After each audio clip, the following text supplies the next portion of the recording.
Hi guys, welcome to our weekly Hot Off the Press show. It's Wednesday, and we're bringing you the latest news in football at the minute and the latest talking points.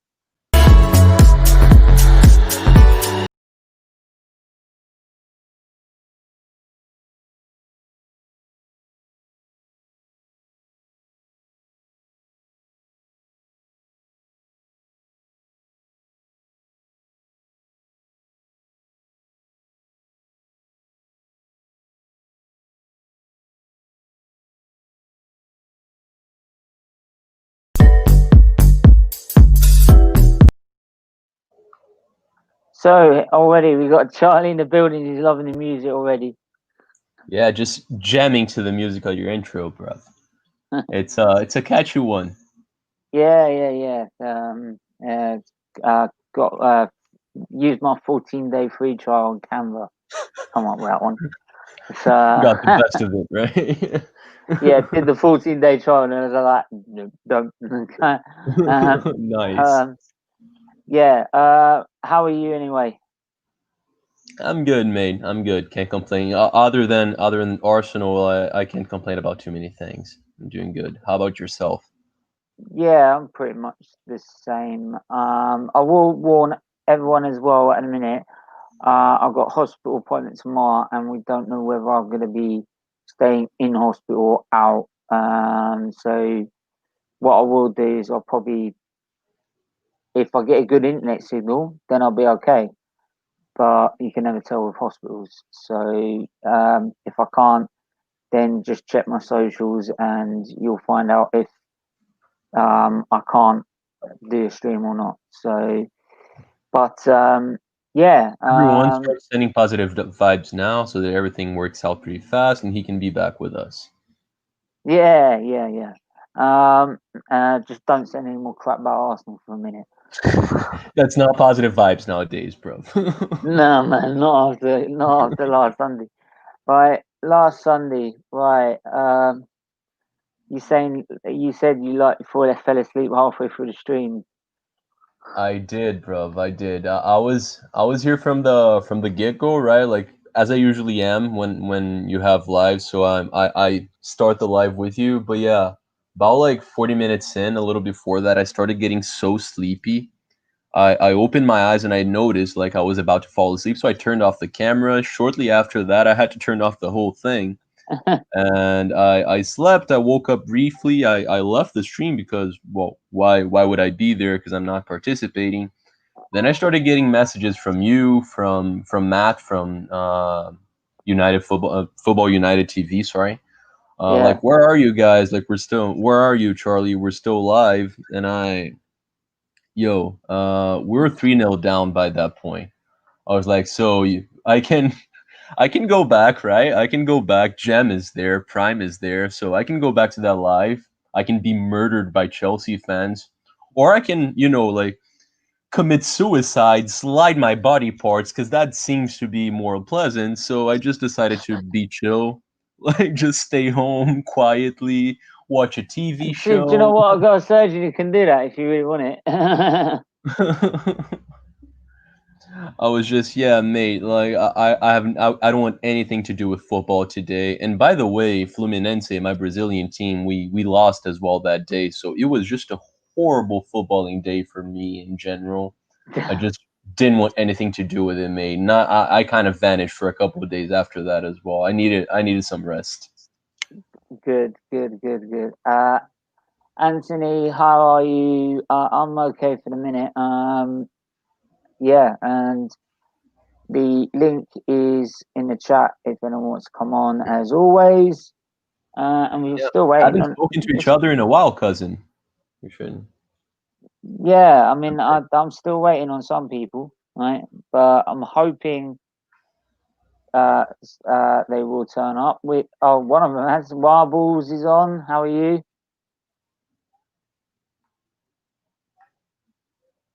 Hello, Yeah, I'm good. You can hear me? just about, yeah. Yes. Yeah,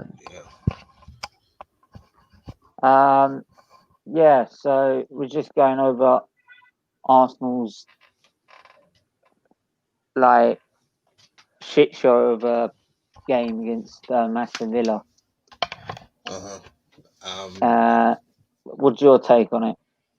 Well, I thought the formation I think was to be expected. Like he likes obviously three at the back because it gives us like more stability and stuff. But I wanted him to start Pepe. But other than that, I expected it. Well, it was going to be different than the Mulder game, right? Because he wasn't going to play Willock and them and Eddie and them at the start. So that problem I didn't have any issue. But it wasn't so much the formational lineup really. It's more like how we played and our approach. And to be fair, I think Villa had a good game plan, kind of like similar to like how Leicester played us. Just try to like contain us and then not so much hit us on the break, but I think Villa took the game more to us. And like we played into their hands a lot, I reckon. I think the problem is that the problem I've got with it is that we didn't. I wanted it to be more positive. I wanted to see more in the midfield. I wanted to see just a more. We looked more menacing and promising at Man United at Old Trafford, right? Yeah, We're a lot more positive in that, and that was even playing with the 3-4-3. But again, I wanted to see. I don't see why he couldn't have done a flat back four with two in front of him, three in behind the striker as a 4-2-3-1. And I don't get why Bellerin's not on the pitch. I don't get why Willian's getting on the pitch.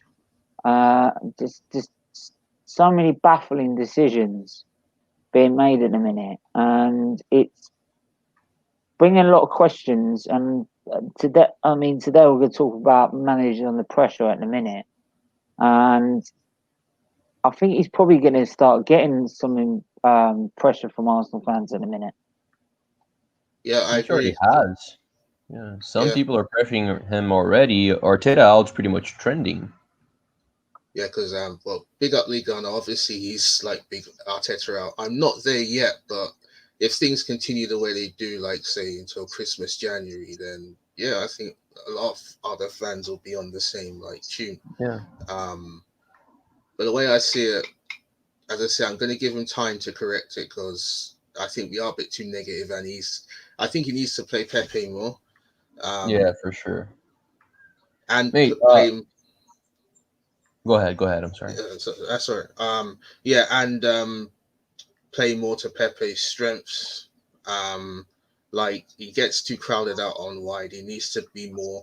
If I were Arteta, I'd just tell him, you know what, just play the free role in the final third. Link up with Alba or Laka or Willian or whoever's playing Saka, Gabby when he's fit, and yeah, because I think teams now know that he can dribble and he can hurt them, so they just. Whenever he's on the out wide on the touchline, he just gets crowded by 3 or 4 of their players and he loses the ball. Or, so he needs to change his like, well, not so much position, but style in the team to get more from him. Yeah. But yeah, it's I wouldn't say Arteta's on his last legs, but he needs to shape up. If not, then I think things won't be good for him. Absolutely. I mean, Arteta would need to like murder my family for me to be Arteta out before the end of the year.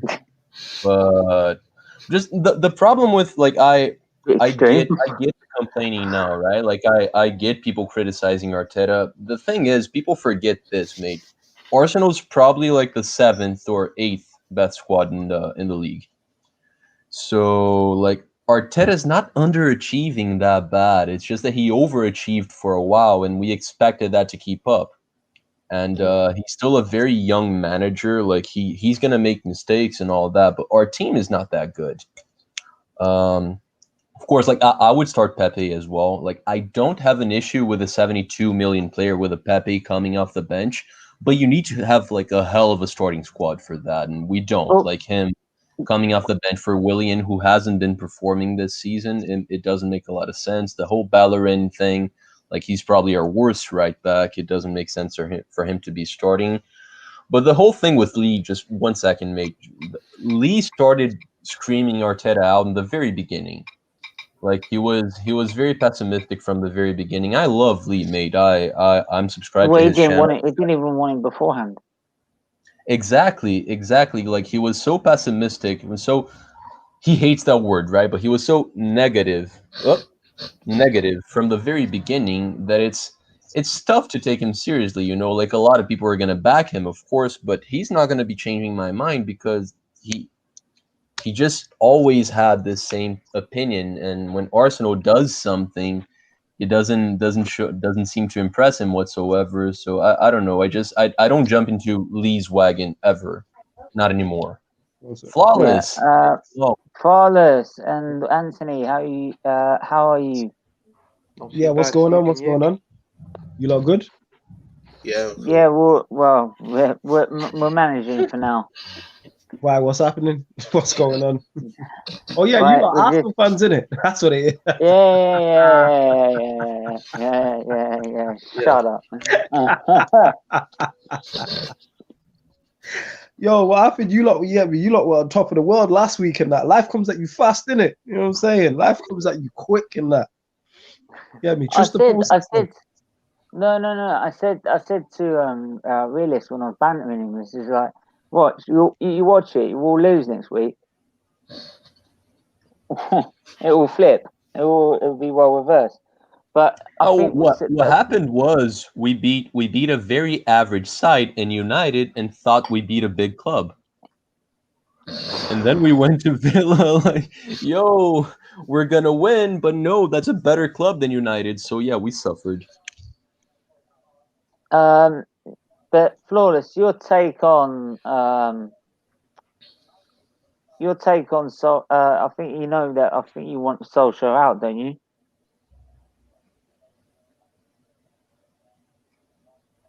Flawless? Oh my bad. My little bro's floating around. Say that again. Sorry. Say that again. Yeah, I heard that I know you're Solskjaer out, aren't you? I'm what? Bear with me. One sec. Give me 1 sec. Alright. I think But he I is. was I remember from the very yeah, first stream I participated in it.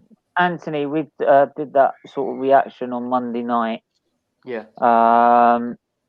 Yeah, you still recovered from that show? Did the cancelling show help?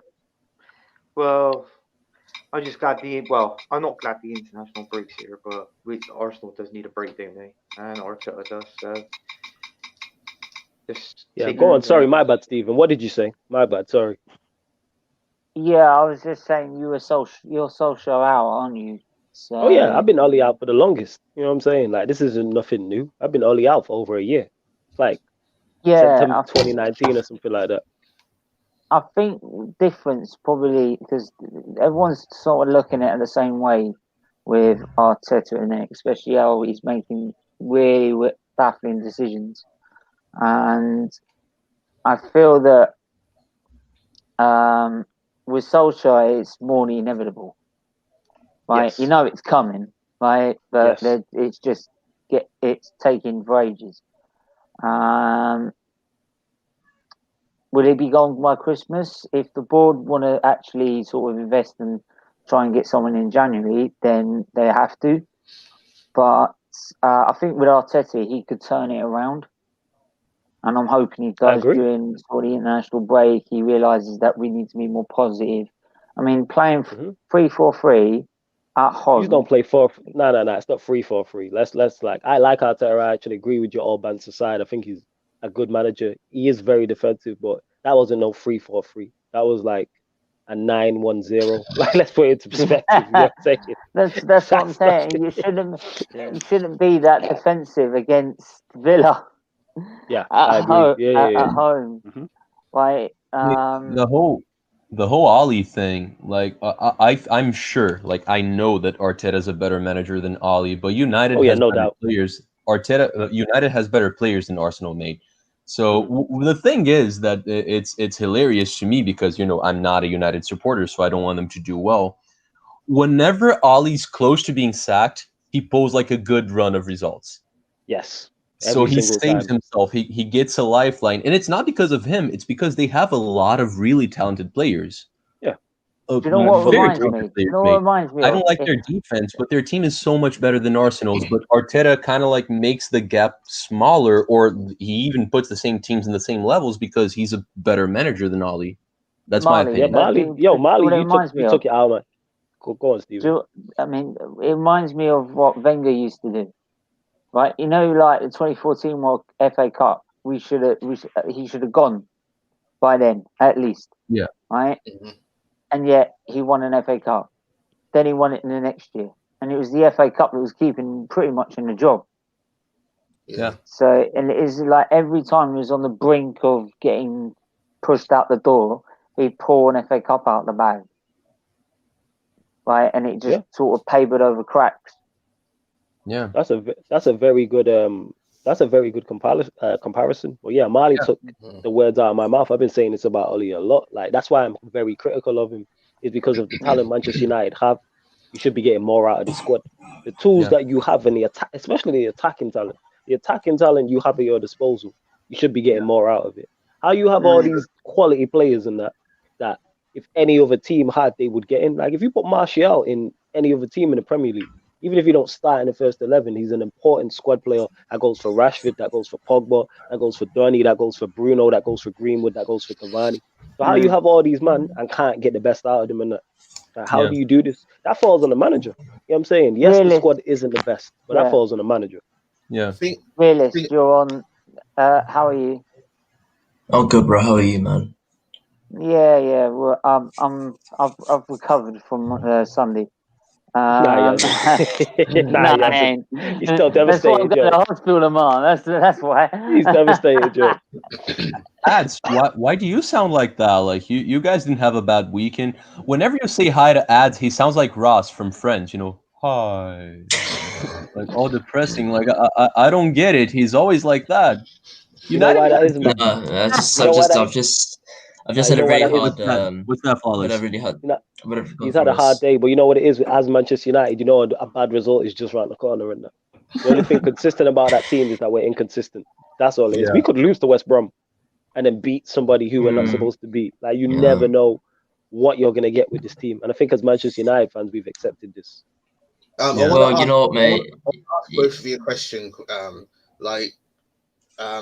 What's the French national manager's name? Is I can't remember, but he's saying happy. Yeah, Deschamps. Yeah, that's it. He was saying Pogba's not happy at United. Now, I just want to ask you both about Pogba. Like, he hasn't. Well, obviously, okay. Do you reckon it's the world record tag that like clouds perceptions of what he should do? Like, if he cost, I know he was a youth product with you, but let's say you bought him back for say like 40 million or something like that. Do you think that would like lessen your expectation of what he should have done? Because for me, he's a world-class player. He's got world-class talent. He hasn't been consistent when he's been with you guys. Yeah, but Marbles. Go on, let me answer, and then I'm a dip because I need to dip off. My battery's about to go. So if I cut out, it's because my battery's gone and that. But yeah, on Pogba, does the fee affect how people look at him? Yes, not me personally. No, I don't look at fees. I'm like, you either playing well or you're not.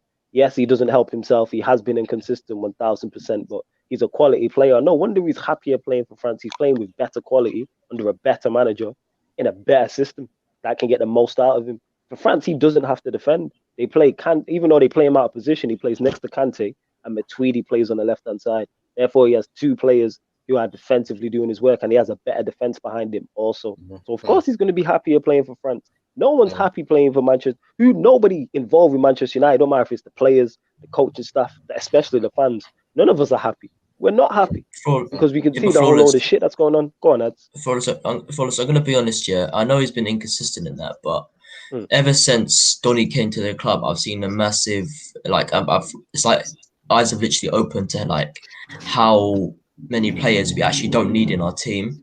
And I'll be honest with you now, the reason why Pogba's been put on the bench is because yes, certain players have been playing better than him whilst he's been inconsistent and really inactive, and just really been just obsessed with what people are saying about him. But if I look at how we're playing right now, if we're struggling like consistently after the game we played, actually, you know what? No, if we're going back to when we lost to Istanbul, if we're going back to them times, if it was a consistent run of those games, realistically, we'd need him more than ever. But as of now, it's not like he's the most needed player on the pitch. it really isn't like he's not seem to play on the pitch. I don't really think that we need him to the extent that we bought him for, if that makes sense. Does that make sense, lads? Because I feel like we bought him to be like this key player that can actually win us games. He's won us games in the past, but if he's not going to be that player that he's been in the past for us, then realistically we don't need him. You know what I'm trying to say? And I feel like he can share his talent somewhere else, which is what I've said in the past. I think Wayne's sitting here and enjoying this. Aren't you, Wayne?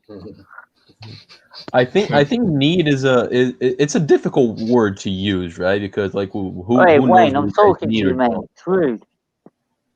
But 200 million still the not thing top of the is, league, a though, team needs to be extremely dominant.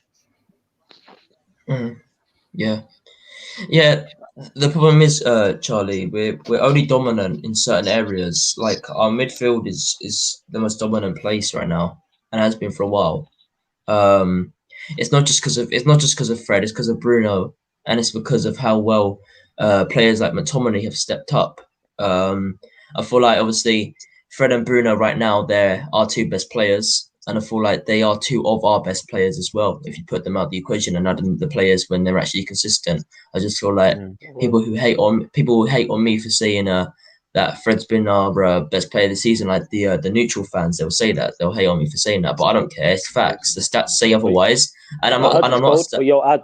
Let me cut you off. I'm gonna shoot on. off because, like I said, just before my battery's about to die. Stephen, salute for having me. I am gonna join you on one of these shows. You get me for the duration of the show. Every time you catch me, if United are playing, or man's busy doing something in it. But salute for having me. I'm gonna jump on. Marley, I'm gonna shout you about some work as well. I got an idea. I got a venture coming up, so I'm gonna shout you about that shortly as well. But salute to all of you. Ads my young G, hold it down, Big up everybody. Man, I'll shout you. But salute, Black man. All right, cheers for coming on, mate. Flawless. But lads, what was I gonna say? So the thing is, right, you get Bruno and Fred. It doesn't matter whether or not you add the other players, they're still going to stand out as a whole because they're still two of our best players and our most consistent players. Yes, they are inconsistent, and that's the problem with United. Even the best players are inconsistent, and that's a sad thing. And even our most consistent player is inconsistent, and that's Fred and Bruno. They're our two most consistent players, and they're still inconsistent. I feel like they can be better, but as like how they're playing now, they literally link up to the amount of money we actually paid for them, and I feel like they're really representing their countries like proper and making them proud. Because Fred and Bruno both made they were obviously two of the top players Europe this week and last week, so they got added to the top European team European team, and they actually got put on the lineup together, which is a big thing because that rarely happens to a United player. That rarely happens to a United player these days. You don't really see them, man, on like a sheet like that. You know what I'm trying to say? It's usually City players, Liverpool players. There's barely any Liverpool or City players. There's like one or two for like each side. I'm really proud of Bruno and Fred right now, and I know they'll keep it up like that. If they keep it up like that, we'll win games. Wayne, you must be enjoying all this. Well, what are we talking about? Like, I've missed half. Like, we're talking about how shit our managers are, and look how well you're doing. Yeah, he's doing well. He had his first upset when we lost to you in the FA Cup final. Then we started to gel. We're not there yet, but it's looking like that we could click and become, let's say, the Jose Mourinho era of Chelsea. We could. I'm gonna say this now, right? I feel like when you beat us 3-1 in the FA Cup, I feel like that was like the start of his rise as a Chelsea manager.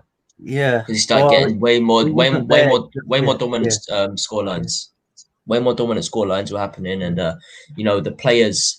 Obviously, like the players who weren't as good as they were before are improving. Like Zuma's become better. I think Zuma's always been good, but he's just excelled his game completely. I feel like that's been boosted by none other than Mr. Thiago Silva himself, which is a player who I'd actually love at United, but obviously it can't happen. But it's someone who I would take if I was given the option to. Jem was asking that question yesterday. He said, which players would you take outside of your club? I said Tammy Abraham and Thiago Silva, because obviously we need a number 9, like a firm number 9, and Abraham is a firm number 9. Like he rocked last season, lads. He rocked last season. You see half his goals, man. Honestly, like yes, he's got a hat trick. Yes, he's got a hat trick against Wolves, but then obviously the brother scored an own goal. But I guess that's 4 goals in the game, innit? Even if one of the goals are against an opposite, an opposing team. I'll let you introduce Kesh, Stephen. Go on, mate. Yeah, Kesh, how are you? What's up, man? I'm all right, mate. Okay, Kesh, come on. What's your thoughts after Sunday?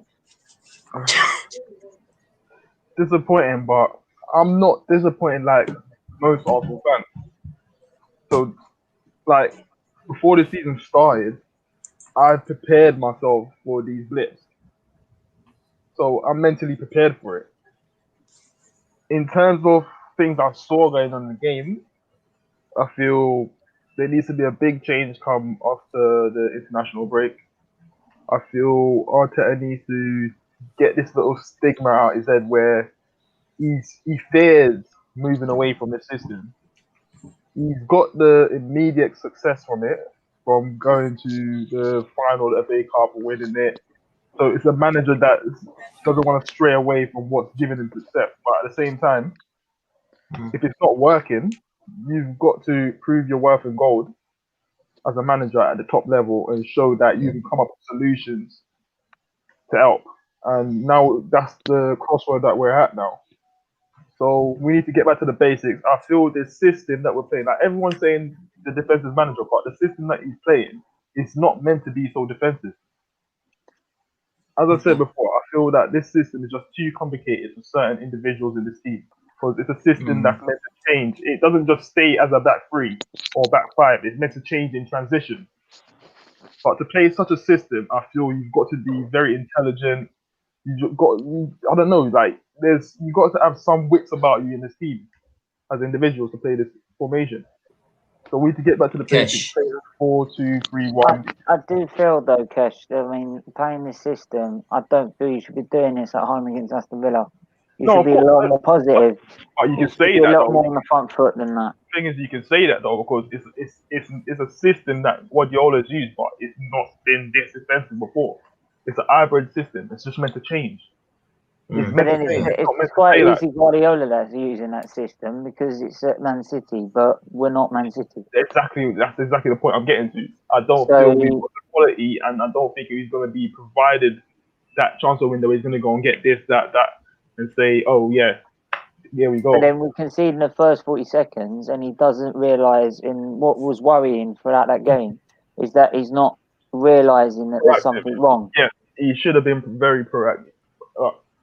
As I said, there's he didn't change it ever. There is faults with him. There is faults.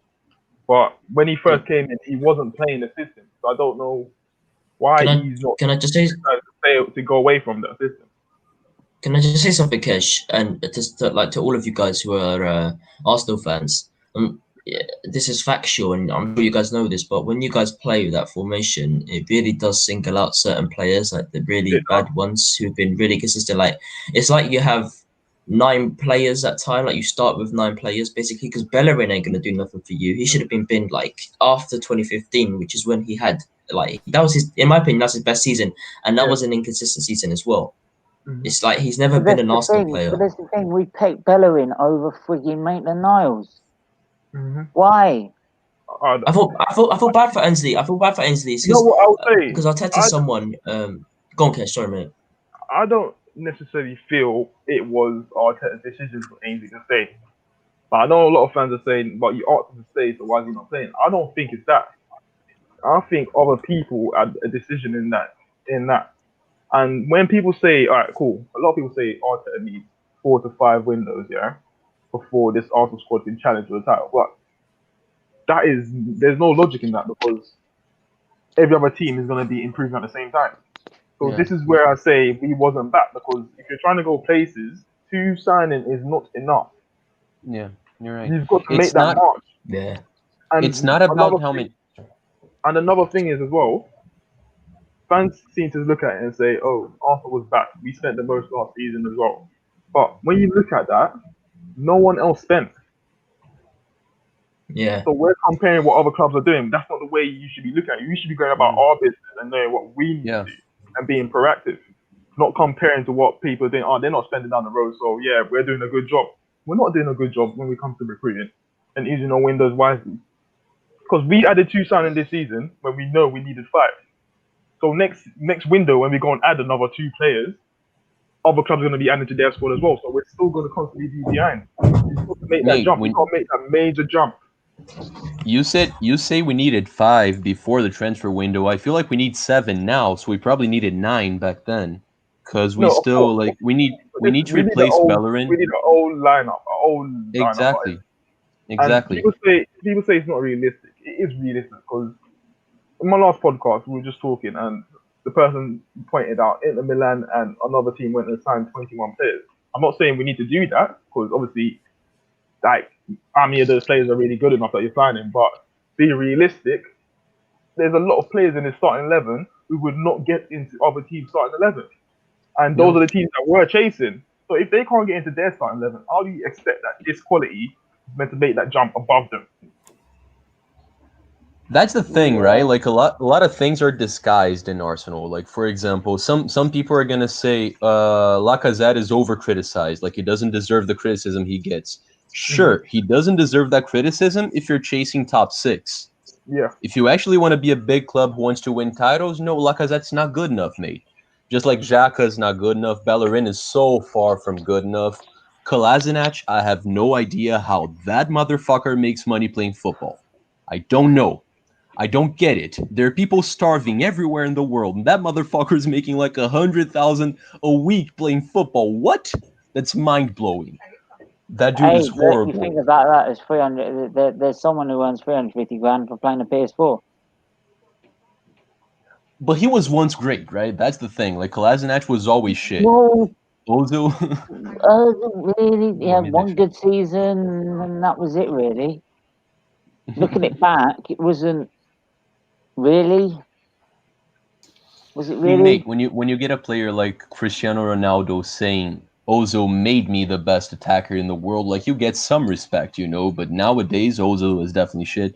So we need a playmaker. We need a right back. We probably need 2 attacking players.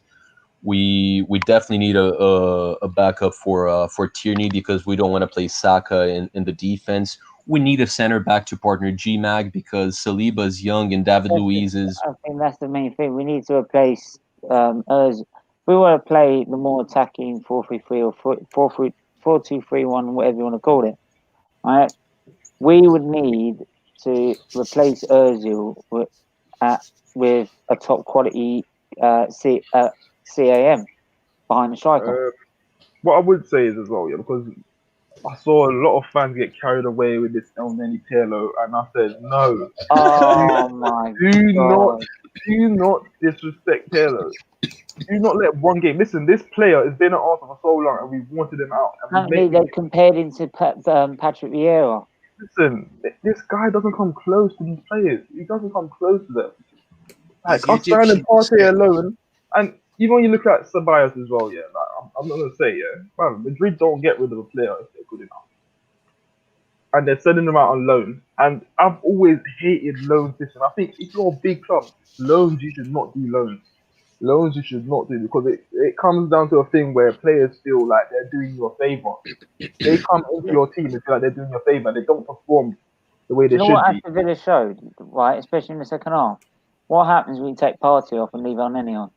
It shows how terrible our team is. Yeah. It shows, honestly.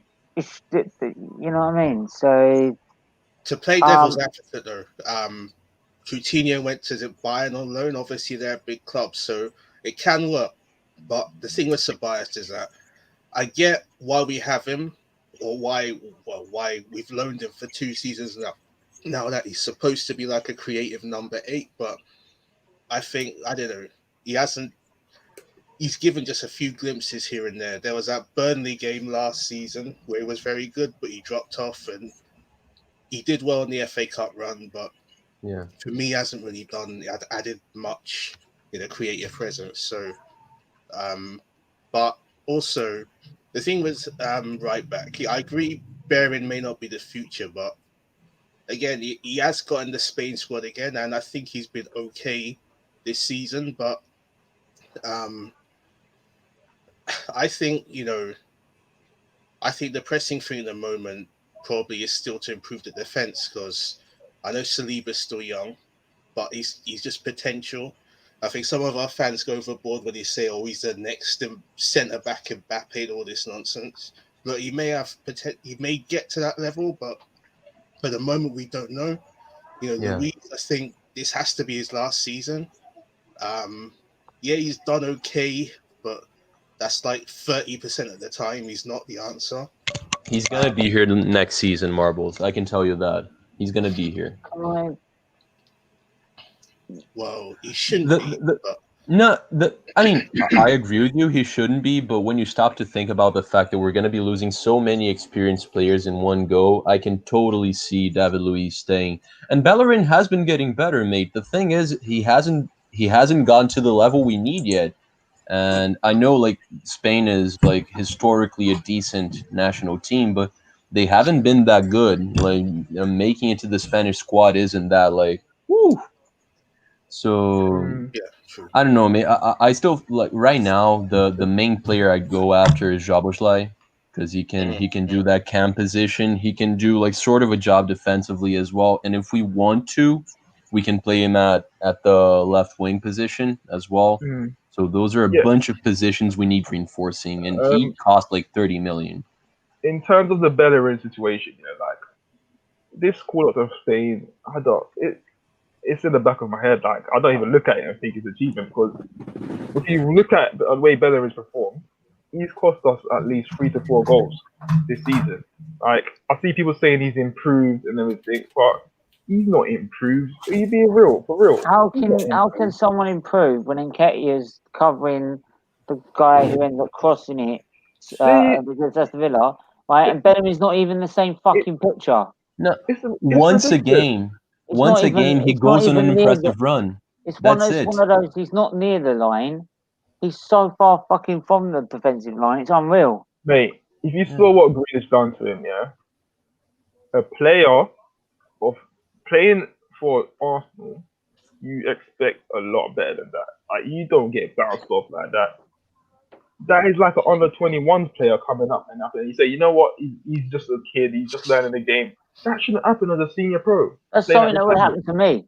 But he's not a kid though. He's 26. So that's what we're trying to say. That's what we're trying to say. So if a kid came from under 21s and done that, you let him off. You'd be like, you know what? That's what you're meant to expect, that, isn't it? Yeah. This guy is a senior pro that's been playing for years now. He's not a kid. He's not a baby anymore. Yeah. But apparently, you're right. It's constantly the same mistakes. The same individuals, same mistakes. He goes on one impressive run every game, and that's what keeps people saying he's getting better. He's lost his pace, but still, like, he goes on one impressive run a game. That's enough. When Maitland-Niles is better attacking, better defending, and he's actually faster than Bellerin nowadays as well. I feel like he is, at least. So I don't get it. We might not even need a right back, mate. Maitland-Niles shows a lot of promise, but Bellerin. You guys remember, right? Like, there was this whole story with PSG wanting to buy Bellerin for like 25 million. Mate, I started texting my PSG friends.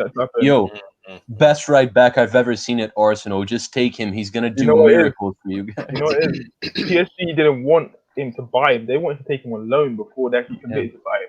And that, to me, suggests they weren't willing to take the risk. Yeah. That's all it came down to. Like, I don't think there's a lot of clubs that wouldn't take the risk on most of our players. They wouldn't. That's why they don't. Because we try to sell a bunch of players. We've been trying. Look at I wouldn't pay 50p for Kolasinac.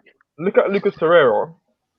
Like, if he was that good, you would guarantee that you'd have put a thing in his contract saying we can sign him for this amount of money. They didn't even take it as an option, because it's a try it. It's a trial, basically. You're trying to see if he's going to be up to the scratch to pay for your team, rather than committing and then having to pay for it. Yeah, he's playing well, right? He is playing well, but I've always said that he would suit that game. He will suit the Spanish system playing over there rather than in the Premier League. Like, he's tenacious, but there's times where he gets eased the ball way too easy, and we can't be seeing that in the middle of our midfield. We need battle. Right. Since it's all about other managers being under pressure, what managers would you say at the minute in the league are under pressure at this moment? Dyche. I'm Sean surprised. Dyche. Yeah, I'm surprised Burnley are near the bottom. You know, since they come up, they've kind of been mid-table, but I didn't expect them to be this bad. Chris Wilder. They're a really bad team, right?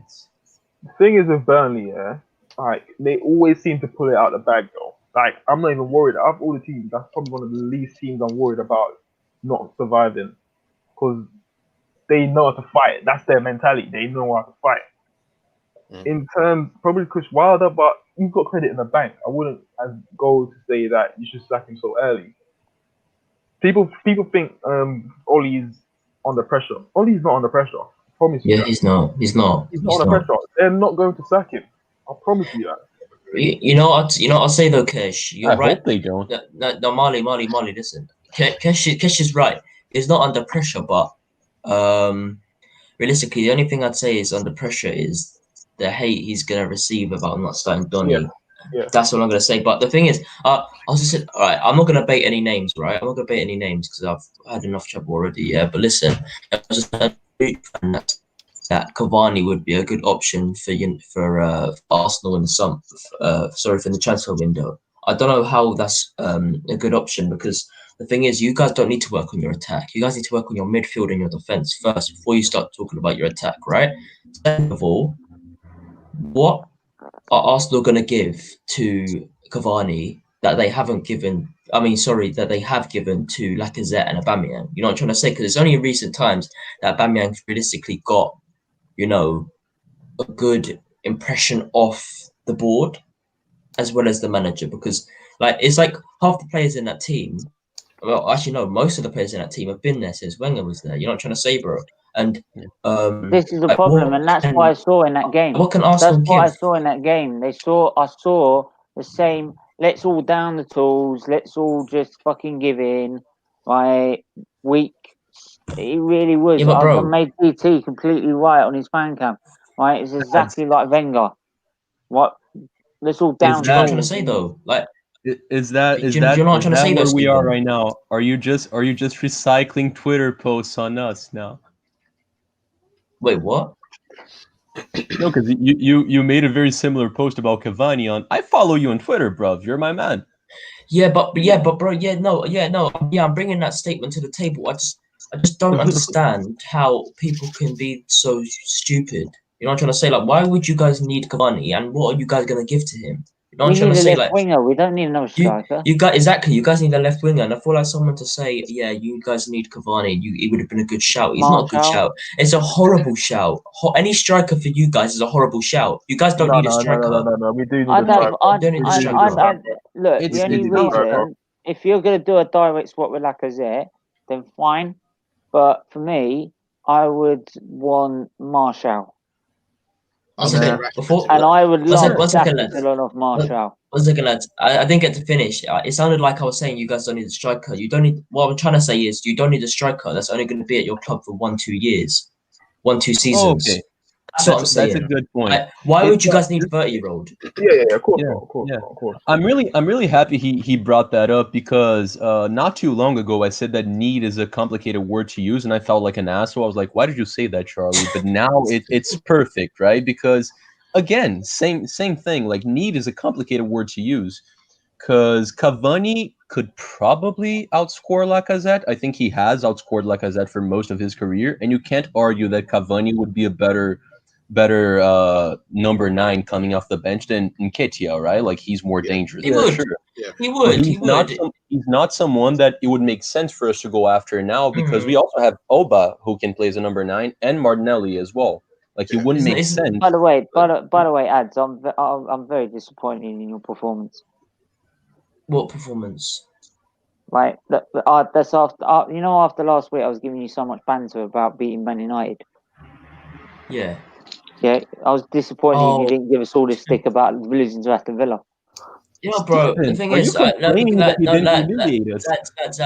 1 second. I'm gonna be honest now. It's because of Arsenal fans like Anthony, you guys, Stephen, Charlie, and Kesh and Marbles, that I don't go on a rant on this channel. I don't go on a rant on this channel because, yes, I did. I said, yeah, I was like, haha, yeah, you're bad, but that was only a joke. And then obviously I said to Anthony, yeah, I generally feel bad for you guys because you guys are the fans that really do care about the club and actually understand the pain and the suffering your club has gone through, and as well as the fans as well. And you guys are the fans, so I was kind of like, yo, I'm not gonna say anything because yes, you guys are horrible. Yes, the gameplay was horrible, but it's not the worst thing that can happen to you because we lost 6-1 to Tottenham, and everyone was ranting at me, but I had to take it on the chin. But I'm not gonna do the same on this channel because this channel is about positivity, and I'm not trying to bring negativity because I feel like Arsenal will get back to winning ways. It's just going to take time, and if it takes a 3-0 loss from Aston Villa to actually do that and actually get your head to rein in, then maybe that's the answer. I'm trying to say. So like a loss can be built on all the time. Like So that means, Stephen, what that means is Ads loves us. Thing is, Cavani's definitely world class, right? I think we could all agree based on his record, right? But yeah, it's your class. He thrives more on crosses because when he was at PSG, I remember there are 2 games he played against us at PSG. Ironically, Emery was their manager. I think we drew both games, right? But he missed a shitload of. I think he scored. Yeah, we did draw both games. Yeah, and he missed a shitload of chances, but it's mostly crosses because he's obviously big. Yeah, he's okay with his feet, but I think I don't think we play to his strengths really, because we're not a crossing team really. So I would like him in principle, of course, but I'm not sure he'll be an absolute success at Arsenal because we'd have to change our style. Because I guess Pepe can get crosses in, Saka can, Alba if he drifts left can, I guess, but it's not our main. I mean, to be honest, right? It's like when we've bought players like that, and we had last player we sort of had like that was Giroud, right? Yeah. Right, and the problem which wound me up, especially with Wenger at the time, is that when we played Giroud up front, right? We'd pass around, try and break the lines, and try and find a way through the centre, right? When they took Giroud off and they bring a little smaller striker on, they start whipping balls in. Like they start crossing it in. Yeah. I know they're both like big and imposing strikers, but maybe I haven't followed Cavani too much for the past year or two. Maybe he's similar to Giroud now, but they were never similar players. Like they never had like similar styles of playing. No. Like Giroud is very much someone who likes to play like with his back to the goal. Like Cavani was never like that. Cavani was actually quite fast and he did a job defensively as well. I loved him as a striker, mate. A couple years ago, he was one of my favorite ones. He's not going to work out at United, though. Like, that's just not going to work out. He was a poocher. We need someone like that now, actually. Someone that could pooch in the box. I mean, I don't know why he keeps playing the Aubameyang.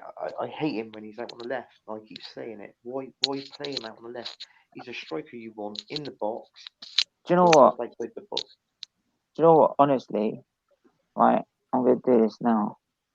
So I did it on Monday, but I'm going to do it again. Right, keep talking while I find it. Because it really does wind me up about playing Aubameyang on the left. It really does.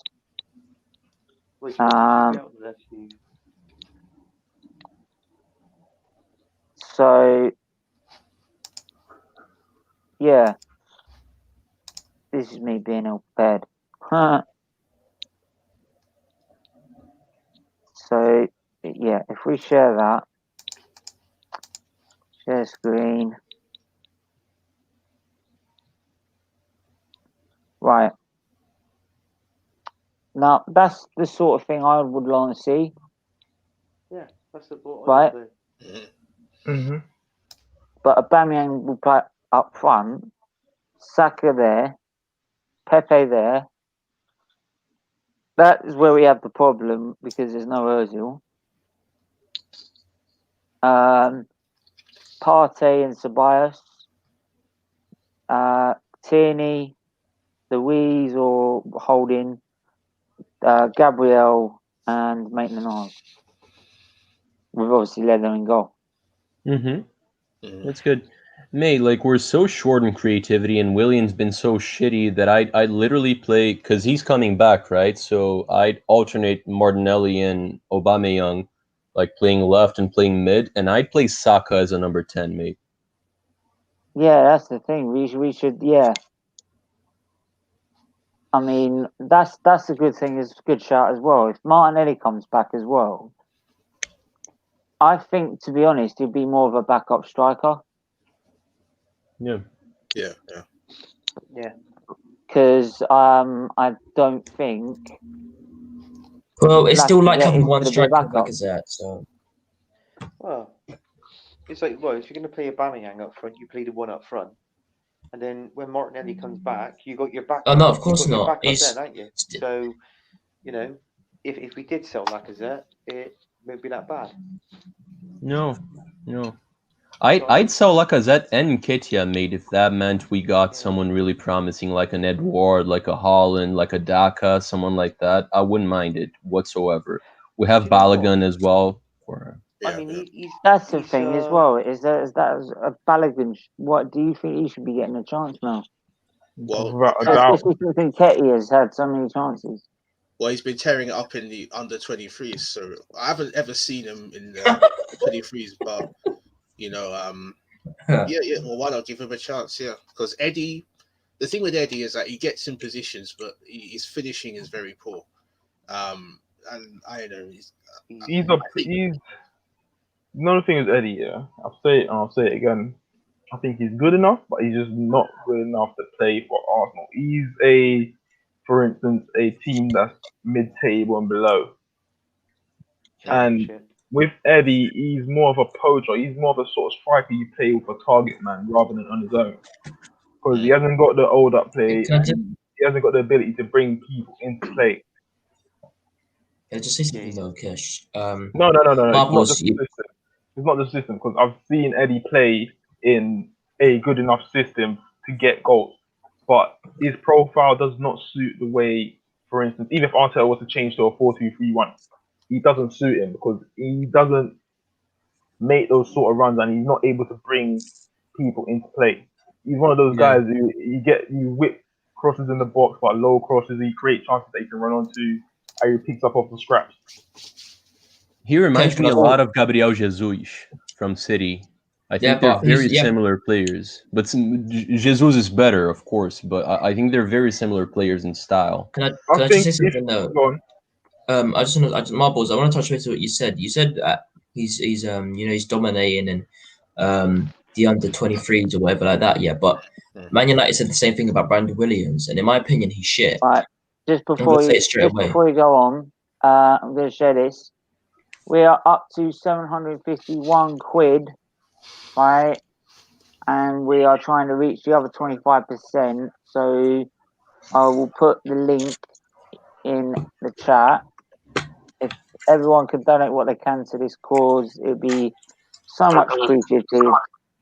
So let's get it up to 1,000. Yeah. We'll sing a song for you. Well, we guys get to 1,000. What's that? Man, I said we'll sing a song for you guys if we get to 1,000. The only thing I'll say to your point, to answer your question, I get what you're saying about Brandon Williams, but you can only really truly judge a player if they give it a chance. So yeah, he may turn out like Williams, but you know, I don't think he compared the two. No, 1 second. No, Kesh, lads, listen. You can't compare the two, but when it comes to potential as a player, you can. If that makes sense. I think you don't think so. I think it's easier to look at a striker and think if they've got a chance at a shot at the big time. Because goals is that's their job. It's like Greenwood. Greenwood's packing in goals in the youth. Yeah. Rather than judging a player who's a fullback. Yeah. Yeah, man. I hear that. I 100% hear that. I'm just saying, like, yes. I feel like in my opinion, the difference is Marbles. your player hasn't been given the chances that Brandon Williams has been given. You know what I'm trying to say? And Brandon Williams, in my opinion, is rated, and he isn't even Premier League material. In my opinion, I don't think Brandon Williams is that bad. You have to remember is Brandon Williams come through a team at the time where you've gone and bought a right back. Brandon Williams is not a left back. He is a right back playing on the other side. It's just unfortunate that you've gone and bought a Wan-Bissaka for 50 mil. So he's got no future at Man United when you think of it. Unless he's going to be a backup. But Kitch has had a lot of minutes too. It's not like he hasn't played. Jim's now back on the channel. How are you? Jim? Yo. Chelsea supporters, I tell you. He's spoken. What's happening? Are you? I could just about hear you, mate. It's like you're in a fucking desert, bro. Like the wind is like. Sounds like he's on the road. Yeah. I'm on it. Oh, he's in the car. Oh, he's in the car. Yeah. I'm in the car right now, yeah. Sounds like you're flying to Narnia, bro, because the signal's bad. Anyway, I'm flying through the forest. That's what at the moment. It's just forest. Bro. Catch sand. A bit like Tarzan. In my end. Yeah, and Nick on Right, I don't know how this is, but if it's true and if rumours or reports, next season Juventus wants to offload some players, and the owner of Man United wants to go in for Cristiano Ronaldo for next season. That is ridiculous. I saw that today. Oh my god! No, one second. He's going to PSG. He's probably going to PSG to replace Mbappe. He's not going to PSG either. What I'm gonna say is, no, he's gonna go. No, he's gonna go MLS, man.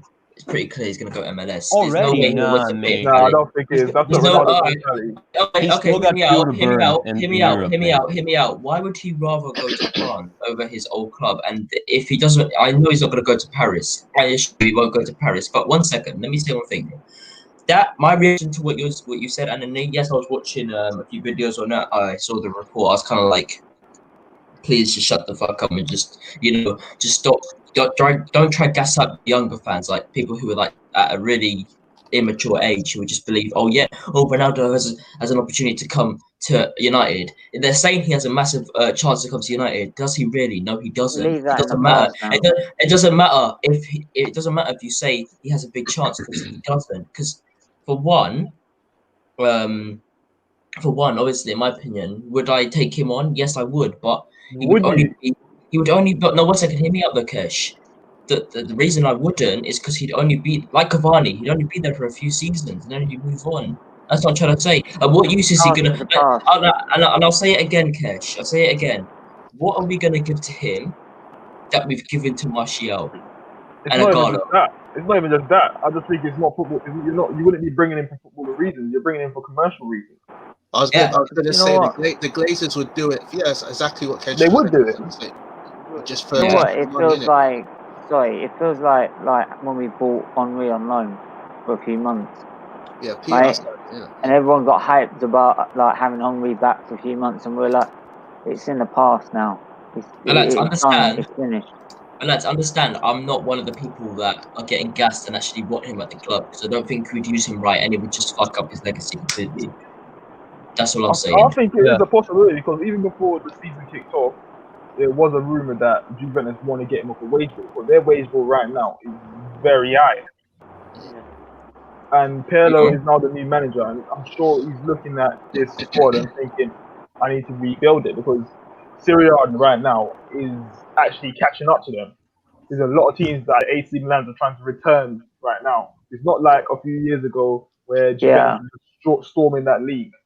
It's not like that anymore. So it's all down to what Juventus decide to do. And I've read that they're willing to actually let him go for free. So it's a serious possibility. No, but Cash, him leaving is a very serious possibility, and that's why I think he would go to PSG. But the reason why I don't see him going to United is because ever since he left Sporting, he never played for a club that's not the favorite or one of the two favorites to win the league. And United's a couple years off that.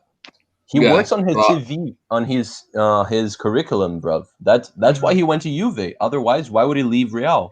He just wanted to win a competition that he hadn't before. money. Going The to thing is, PSG, yeah. Well, if he wants money, I feel like PSG is a good choice too, bruv. lads, They notice pay that. well.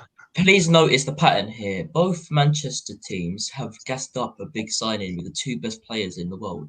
Messi for City and Ronaldo for United.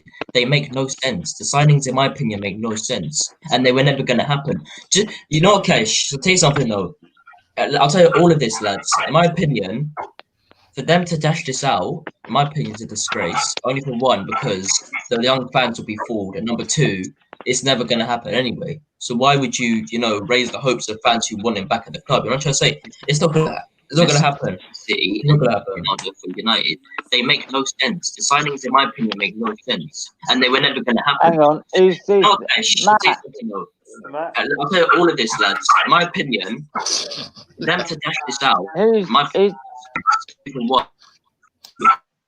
Yeah, I love that, but we don't need to hear him twice. So why would you? He has the tab open. He has the tab open on his laptop. Turn us off.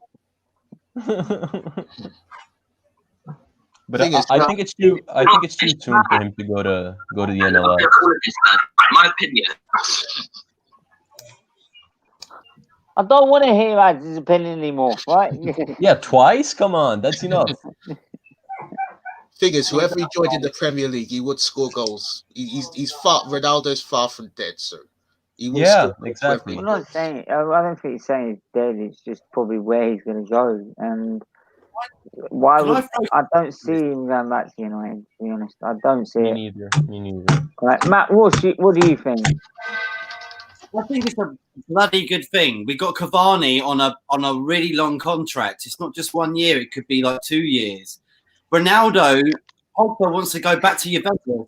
Ronaldo wants to probably come and do something else. He's not finished it. He's like a Ryan Giggs. He can go up to 45, I think. Do you know what I mean? He's still a prolific striker. He could do it. Honestly, he's fit and healthy, mate. The injury record as well shows it that he's not had many injuries. I know, Charlie. He's fit and healthy. Yeah. Next minute you'll say we're bringing Thierry Henry back from retirement. Yeah, but lads. Cristiano Ronaldo is the most athletic football player ever, right? So it's hard to consider him playing think about him playing at 45 because no one's ever matched his athleticism. He's like the LeBron James of football. Only Socrates, Charlie. Look. But lads, no, hang on. To be fair, you struggled to sign Sancho. Yeah, but lads, let me speak. Listen, Sancho is more expensive. Matt, you're saying that you look at his injury record, you can back that stat up, but what if he comes to United and he gets a big blow with an injury? Premier League is a dangerous league. Yeah, more dangerous than the Italian league. As the realist, you are the realist, and you are right on that. It could happen. Like anybody, though, couldn't it? Like it really could. Look at Ings at Liverpool, bad injuries, like you know what I mean. And then he goes to Southampton, and he's like one of the top goal scorers. Like you just don't know what's going to happen. Like what clubs are the different training specifications that they have for players. Do you know what I mean? Like it can definitely be different. Like I say, don't ever knock down a player when they're young and say that they can't ever be world class. Like I always say, look at Gnabry. He was at Arsenal. You got rid of him, and no one even said anything about it. And now look at what he's doing. You know, in Champions League, Bundesliga. Look, we taught him well, right? We taught him to perform at Spurs. That injury record thing, it's really tricky to try to guess what's going to happen. Neymar, for example, like he never got injured in Brazil. Like he was injured for at the most 2 weeks or something. He went to Barcelona and now like he doesn't play the quarterfinals of the Champions League anymore. He doesn't. He's always injured every single time. So it's tough to predict what's going to happen to the injury record of someone. I mean, look at our player. It's not even an injury record, Mark. And that nasty break he had, Aaron Ramsey. He was out, he come back, and he improved his game straight away. Anthony, do you think he's going to go somewhere? Like it looks like Juventus want him out as well now after a couple of years. Yeah, I think he'll go somewhere. I think he'll come back over to where? He'll come back to England. I reckon. What, play Marcus Tuchel? has come back on the Oh, show. Fuck. What? Oh, It God. won't surprise me if he goes back to someone like Aston Villa. Who? Ramsey? Ramsey. Yeah. They Yeah. would have been to afford him. You'd have to You- take you him Lads, don't- back can I to just his say, wage reduction. lads, can I just say one thing though? Because I didn't get the chance to speak. I just want to say this now. It doesn't matter about the injury record or how athletic he is. I just don't want him back at United because look at the fucking front tactics that we're using and look at the formations we're actually playing. Does it really adjust to a player like him? It It's not doesn't. even It just that. doesn't. It's not even just. Yeah, no. 1 second. Let me finish. It's not even just that. It's you know and this is a fact as well. That with the manner that we've actually signed all these players, the manner that we would have signed him in would have been awful. That's number two. And third of all, why would we need him as well? Actually, no, we need him. We need him. Don't get me wrong. We need him. But what is he gonna do for us? What is he gonna do for us? Because the attack is not the problem. The attack is not the problem. It is, mate. The We got defense is the Cavani problem. in. We got Gallo out. Come on, You bro. know what Come I'm on, saying? bro. Come on, bro. It's not the. I don't even think, even if Man United was a successful team right now, I still don't think it would be right to go off Ronaldo anyway. Like, Yeah. Ronaldo's got, what, probably a season at best, 2 seasons left. Why would you want to go? Unless it's commercial-wise, that's the only way I could see a team wanting to go for Ronaldo. It is. I agree. It I agree. It is commercial. He has more than 2 seasons, bruv. He has more No, than but 2 No, seasons. no. I'm saying in the sense of it doesn't make sense totally from a footballing side and a commercial side. That's the only side I can get it from. But if Man United was a successful team, why would you go for Ronaldo when you got the likes of Arlen who's out there? I agree with you. I'm with you. And Mbappe's out there. It just doesn't make sense. It's more sentimental. The reason we're doing this is because we're a last-minute club. We're a last-minute club. We buy plate. Listen, lads, this is a fact as well. Look at all the signings we've signed, right? Half of the players we've signed have been,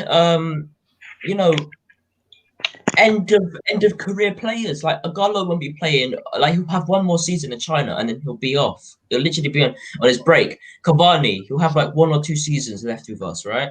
And actually no, not even left. He'll only have 1 or 2 seasons with us. That's 2. Number 3, Ronaldo's on his last legs, right? And we're buying him now. Why couldn't we have bought him before? Because we're not an attractive club anymore. We're not an attractive club. To the big names, we're not. To the mediocre names, we are. For me, it's past. It's done now. Facts. It's facts. You say Cavani, I reckon you get Ronaldo back because he'll cost free. His wages, it didn't make a difference what his wages are because Man United will be able to afford his wages anyway. Jesus Christ, no. Look at when you signed Ibra. Yeah, but guess what, Anthony?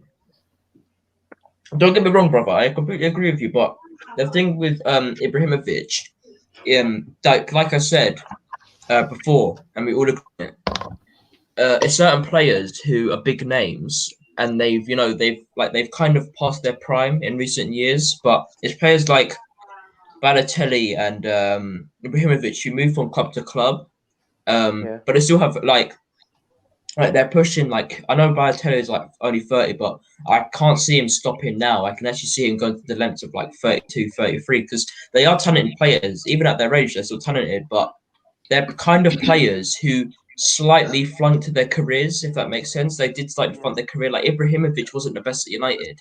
He really was not the best. Wait, and that's are you saying Ibrahimovic flopped? No, when did I say that? I thought you just did. That's scored why a lot I'm of goals though. No. What I said is, at their age. 1 second, Marbles. At their age, realistically, they should be stopping. Ibrahimovic should stop like nearly wait. He should have stopped ages ago. But what I'm saying is, it's good that they didn't flop at the age that they should have. Because the thing is, Odion Ighalo, he's a good player. He's decent, but he's not. He will never be world class. When he was at Watford, that's the highest standards he ever set. And whenever he played like for us, he was good and he looked solid. But things come to an end. Yeah. The thing is, I think you need to watch one thing out. People think the Glazers are stupid. They're not. They're very smart people. I agree with what you're saying. You don't need Ronaldo. It's not primary in your team right now. But Ronaldo, obviously, club legend, one of your best ever players. No one can dispute that, really. So what they'll say is that, you know what, we want to keep Adidas sweet. I know they made your dead zebra kit, but Adidas want to sell more dead zebra kits. So you get a Ronaldo. People buy. He's not a United legend. He's not a United legend. He's Right. not. He's not a United legend.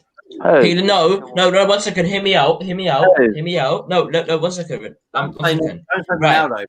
No, Did Matt, you just say Matt. Ronaldo's not a Man United legend? No, Ah. no, I'm not saying that. What I'm saying is because I didn't get to finish my point. Right, before we start like saying I said stuff, actually listen to me. What I'm saying is going back. I didn't get to finish about Ibrahimovic. I was saying he'll never be a committed player to like a certain club. PSG was a committed club, and he did awesome at that club. Yeah, in my opinion, that was his prime. I feel like that was his prime. Like, bro, the performances he was putting in, and that was still at an age that like a career should be ending. Not trying to say it was only a few years since he was there. Prime was Inter, bro. Inter was his prime. No. I'm not saying no. What I'm saying is, his prime should have ended at the age he was at PSG. Yes, his prime was at the club before, but you know, he's still a player that's capable of doing things. But what I'm trying to say is it fair to say Arteta is an Arsenal manager, but I mean, sorry, an Arsenal legend, but people still call Cristiano Ronaldo a Man United legend, but was he there for like a really long amount of time? But in my opinion, Nate, even that's if a fair statement, bro. No, 1 second. Even it is. But what I'm trying to say is, if he left earlier but still put in all those world performances, people can say he isn't like a legend that sits at the top of like people that played before him. I say he is a legend. Of course he is. What has he done? He's done so much for our club. What I'm trying to say is, there's certain players who can play well and don't have to be world class to leave a mark and leave a legacy at a club. You know what I'm trying to say? So, you know, like Martial could rein in and completely be good. Like in a few years' time, he might not be world class, but he can still leave like a massive legacy at the club. Charlie, are you leaving, bro? You cutting? No. It's just because I want to say a couple of things, so I'm gonna just classroom. Well, okay. To answer your point, I can probably name. Look, Arteta was a good player for us at best. Legend, no. I could probably name 10 to 20 midfielders at the least who I would say are more worthy of legendary. Yeah. As often this Arteta was a good player, but Arteta legend, was never a legend. He was a panic. Arteta was a last-minute panic buy. Yeah, he was. The same age. How old Arteta He was more of a now? legend at Everton. Yeah. Mm-hmm.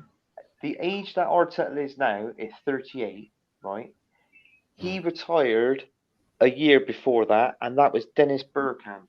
Like, Dennis Bergkamp played up to the age of 37, and Arteta would manage Arsenal at 37. He was 37 years old, Arteta, when he first managed Arsenal, right? So it makes you think he is too young for the job. The job is too big for him, and he's still got a lot to learn. I'm not going to take enough away from the break, but he has still got a lot to learn. Can I just? Right, I'll go quickly now for the Arsenal fans here, right? Marley, are you Arteta in, out? I'm Arteta in. Stuck? In. Marvels? Technically, I'm in, but that's dependent on coming results. So yeah, I suppose I'm in at the moment. Yeah. Kesh? I'm in. Reason being is this job is a bigger job for any manager that comes in. No matter what manager comes in, if you're not backing them, they're gonna reach an elder where they're gonna fail anyway. So no matter this is bigger than Mikel Arteta. You're getting things wrong, but it's just we've got to look beyond what he's doing as well. You've got to question, because remember, it's not Arteta that appointed himself. You have to look at is we had Enrique who was interviewed, Allegri was interviewed. Fans say they want an experienced manager, but when these managers ask for guarantees, they're not being given them. So what does it fall back onto? It falls back onto the people in charge. Anthony. I Arteta, like my missus, fuck off. Reason? What, my reason? Yeah. I just think he's too young. I think he should in all fairness, it's like what I said to you before, Steve. When Arteta came to us was roughly around about the same time when Ancelotti came to Everton. And that was the only manager that was around at the time. I think we should have had Ancelotti and Arteta should have went to Everton.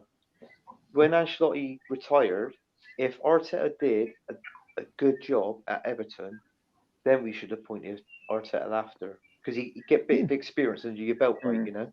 Ancelotti wouldn't want this job. It's a very interesting shout. I would say, for me, the way it's going at the minute, out. And what is your solution? It's nothing. It's my look. I mean, I'm stuck. I literally am stuck between the two. And for me, that unless he starts being more positive, and can quickly turn some of these the negative sort of performances that has been put in over the last, apart from the Man United game, really.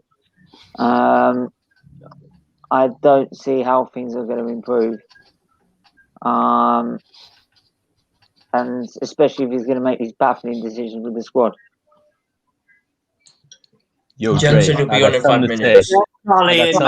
I will say this. I will say this now. Right? If he then goes to the end, if it does go to the end of the season, and he reaches the my personal target and Arsenal's targets, then by all means, I'll put my hands up and say I got it wrong. Lads, can I say something? Okay. Yeah, go on a second. I gotta say plenty. Yo, hold on. Charlie, Demali wants to say something. Yeah, I gotta. The number of fingers has been increasing, you know. I got some things I want to touch. First of all, what realist ads? First thing, and this is an advice, mate. You gotta stop putting Balotelli in every sentence you have, because you always mention. When have I mentioned him before? When have I mentioned you him mentioned before? You mention Balotelli all the time. Like when did no. Answer the question. When was the last time I mentioned him? You mentioned him in a Nozo discussion not too long ago. Now you put him in the same conversation as Zebra. By the way, Ibrahimovic. What I actually said was they move on from club to club. That's all I said. Why always me? Okay, that was that was a small. Just a quick BS. The thing is, Ibrahimovic, he's 39, by the way. You had that. He's older than Arteta.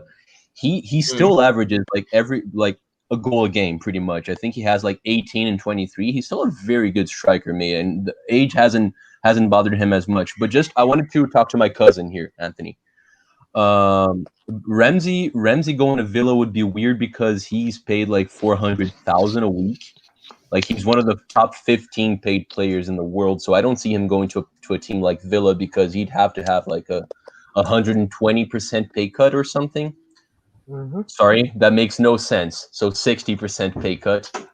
The other way around. What I want to say is, cut the bullshit. Cut the bullshit. I've only talked about him once in the past when I was saying the same thing, because no one was understanding the fact that they are people who don't really have like a definitive club, but he does at Milan. Ibrahimovic, I'd say that's his most definitive club, and that's where his prime is. But Balotelli, has he really got one? No, he hasn't. You know what I'm trying to say? He doesn't really come across as a definitive legend at any club, or actually realistically like a top a contender to be a great player. You know what I'm trying to say? But he is a good player, but he needs to just keep moving on and on and on, because that's the type of player he is.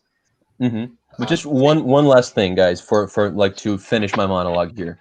For the two Arsenal fans that said they're Arteta out, just think about it this way, mate. Like, there's no experienced manager out there right now that's been consistent.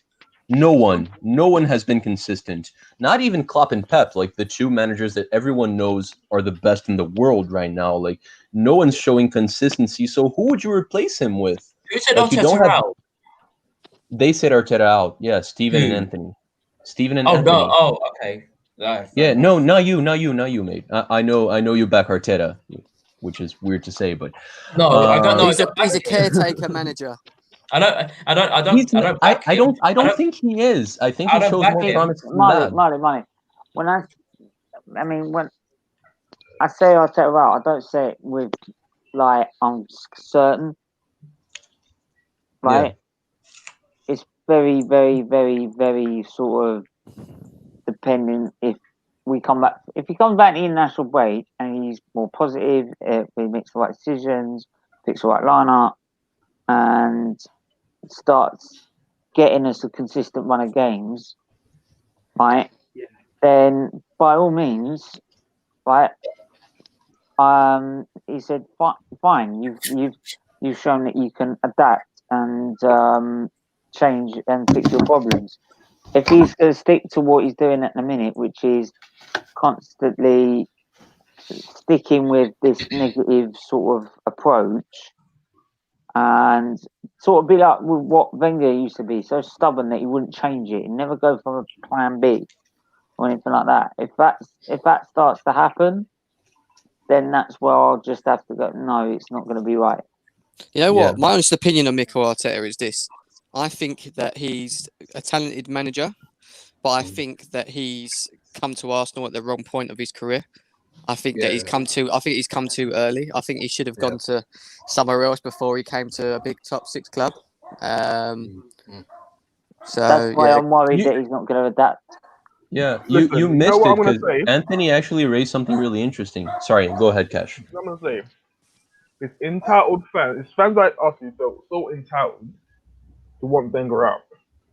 Wenger played great football. He was just poor defensively. Yeah? Mm-hmm. Wenger wasn't given the tools to do what he needed to do. We kept nitpicking our little gems that we had in our team and giving them to our neighbours. And then we complain to why we are where we are now. You give Arteta a job, cool. He's not doing it properly. I get that. But if you consider the players that he wanted in the summer and the players that he didn't get, you can't tell me he was going to bring in a Coutinho and play him in this formation. Play him in this formation. Mm-hmm. What you just said. Go on, Cash. We say we're this club that wants to go places, yeah. And I speak to Chelsea fans like David, and David say we've been back. We've not been back because we're so far behind so many other teams. You can't consider that backing because when other teams spend in the next window, we're gonna fall back behind again. Yeah, we need to make that substantial jump. And when I say substantial jump, we needed to go and address many different areas, not just midfield, not just one centre back, because we've been needing centre backs for how many years? We needed a right back for how many years now? Bellerin's been on the decline for how long? We didn't address that. We needed to move our best striker in a forward position and bring in an experienced winger. That's what big clubs going to do. Not just pick 2 positions and say, yeah, that's it. We'll catch you next season. Because when you do that, the likes of Man United is going to improve again. Chelsea's going to improve again. And when you consider Chelsea, people say, Chelsea didn't spend last year. Arsenal spent the most money by getting Nicolas Pepe and the rest of the players that we got, and no one else spent. We spent the most money in that window. You can't look at that and say you've had a good window because you spent more than them. They stood still. If they had spent money and we only spent 100 mil, we would have said that's a poor season. That's a poor window. Kesh. The difference between us and you is that we've addressed all our areas you haven't, and there's a lot of areas that you need to address. Exactly, and that's not backing. That's what I'm saying. That's not backing. That's not a big club backing the manager. Exactly. Not even a manager backing the team. Isn't that the same with Man United? Isn't it? Not no. 1 second, Matt. I want to get onto that. Marley, I know. What you said was actually factual. You said Arteta So should have gone like somewhere else to like, you know, get his act together first before he joins like manager like at Arsenal at such a big club. But what I'm trying to say is That was doesn't Anthony. that just That was my prove? cousin. That wasn't me. Oh, sorry, Anthony. Yeah, sorry, mate. What I'm saying is, if like now you've said that, that just proves that Ollie isn't the man for the job clearly because he's been somewhere else before now. You know what I'm trying to say? He's been somewhere before Man United. And obviously now we're talking about backing. I want to hear no excuses about Man United and all that crap. Let's talk about Arsenal because I don't care about the backing at United. Arsenal are important right now because the bullshit that comes from our fan base about our backing is it's just shit. Honestly, like, we don't need to talk about it anymore. Just move on from that. I think it lies. I think for Man United and Arsenal, it lies a lot deeper than just players. I think there's more of a. I think there's a mental. I think there's actually a mental block at the club, and it's hard for the fans to connect with the club at the moment because of the people that are higher up. And in my eyes, the board are an issue at both clubs, and I think that's going to be the case until either they buckle up or they fuck off. Excuse my language. But well, you yeah, know what I I mean. mean, the thing I might find with. Hang on, the thing I find with is that, like, yes, we've got certain problems with connection with especially the owners. I mean, like, last season, all telling us to get excited, and by literally November, we're playing relegation football and having our manager sacked and trying to find a new one. Yeah. And I think also is that you said that you've addressed all your areas and that. Where Arsenal got the problem is, and this is probably why this is why I'm stuck in between wanting to keep Arteta and wanting him to go, is because if we keep him and then we get to the next window, Kolasinac go, apart from the January transfer window, the next summer one, we've got Kolasinac going, we've got Mustafi going, we've got all these deadwood of players that no one wants because they're overpriced out of the door. So that frees up the money that we could not Stephen, spend in this window. I don't think getting rid of Arteta is the right thing, honestly, because I don't think there's anyone out there to replace him like at this moment in time. It isn't. No, it isn't. I don't think it solves your solution. That was my point. There's no solution to it. That was my point. You're in a catch-22. You're in a catch-22 a bit because you've got the issue where he came too early, but at the end of the day, he's there now. So you've kind of just got to kind of address your expectations of him. Yeah, and if you understand your expectations of him, and what to expect from him, then you'll be cool. But it's the people that don't. It's the fans that don't understand their expectations of what they want from him. Because he hasn't coached before, is he? Like, what can you expect from a manager that's not coached? Yeah, You know what I mean? I mean that's why I sort of have. That's why I'm confused between the two. The thing is that every good manager recently has had to look at Pep Guardiola. He was a player and then went into management. Like a lot of managers do that. Look at Nagelsmann. He's 32 years old, 33. Yeah. You know, you've got to give these people a chance. Like, there's no way that he just went into a job going, "Yeah, you're magnificent. You're going to be the best." They were like, "Let's give this guy a chance. He might be something good." I see that. But Matt, where is the required amount of time? Where's the required amount of time to actually get settled in the club? There's no time, bro. You don't take your time. You don't take your time after one season. That's exactly the thing. After one season, you do not take your time, bro. Listen, you take your time in your first season. If you mess up, sometimes you mess up. If you do bits, sometimes you're doing bits and you're progressive. But look at our manager. He has done. Listen, look at our manager though. He's gone up. He's gone down. He's gone up. He's gone down. Potential's there. He ruins it. Listen, so many fans are saying, "Oh, he's doing worse than Emery. Oh, we should have kept Emery." Ain't we gonna be saying the same thing? When another man with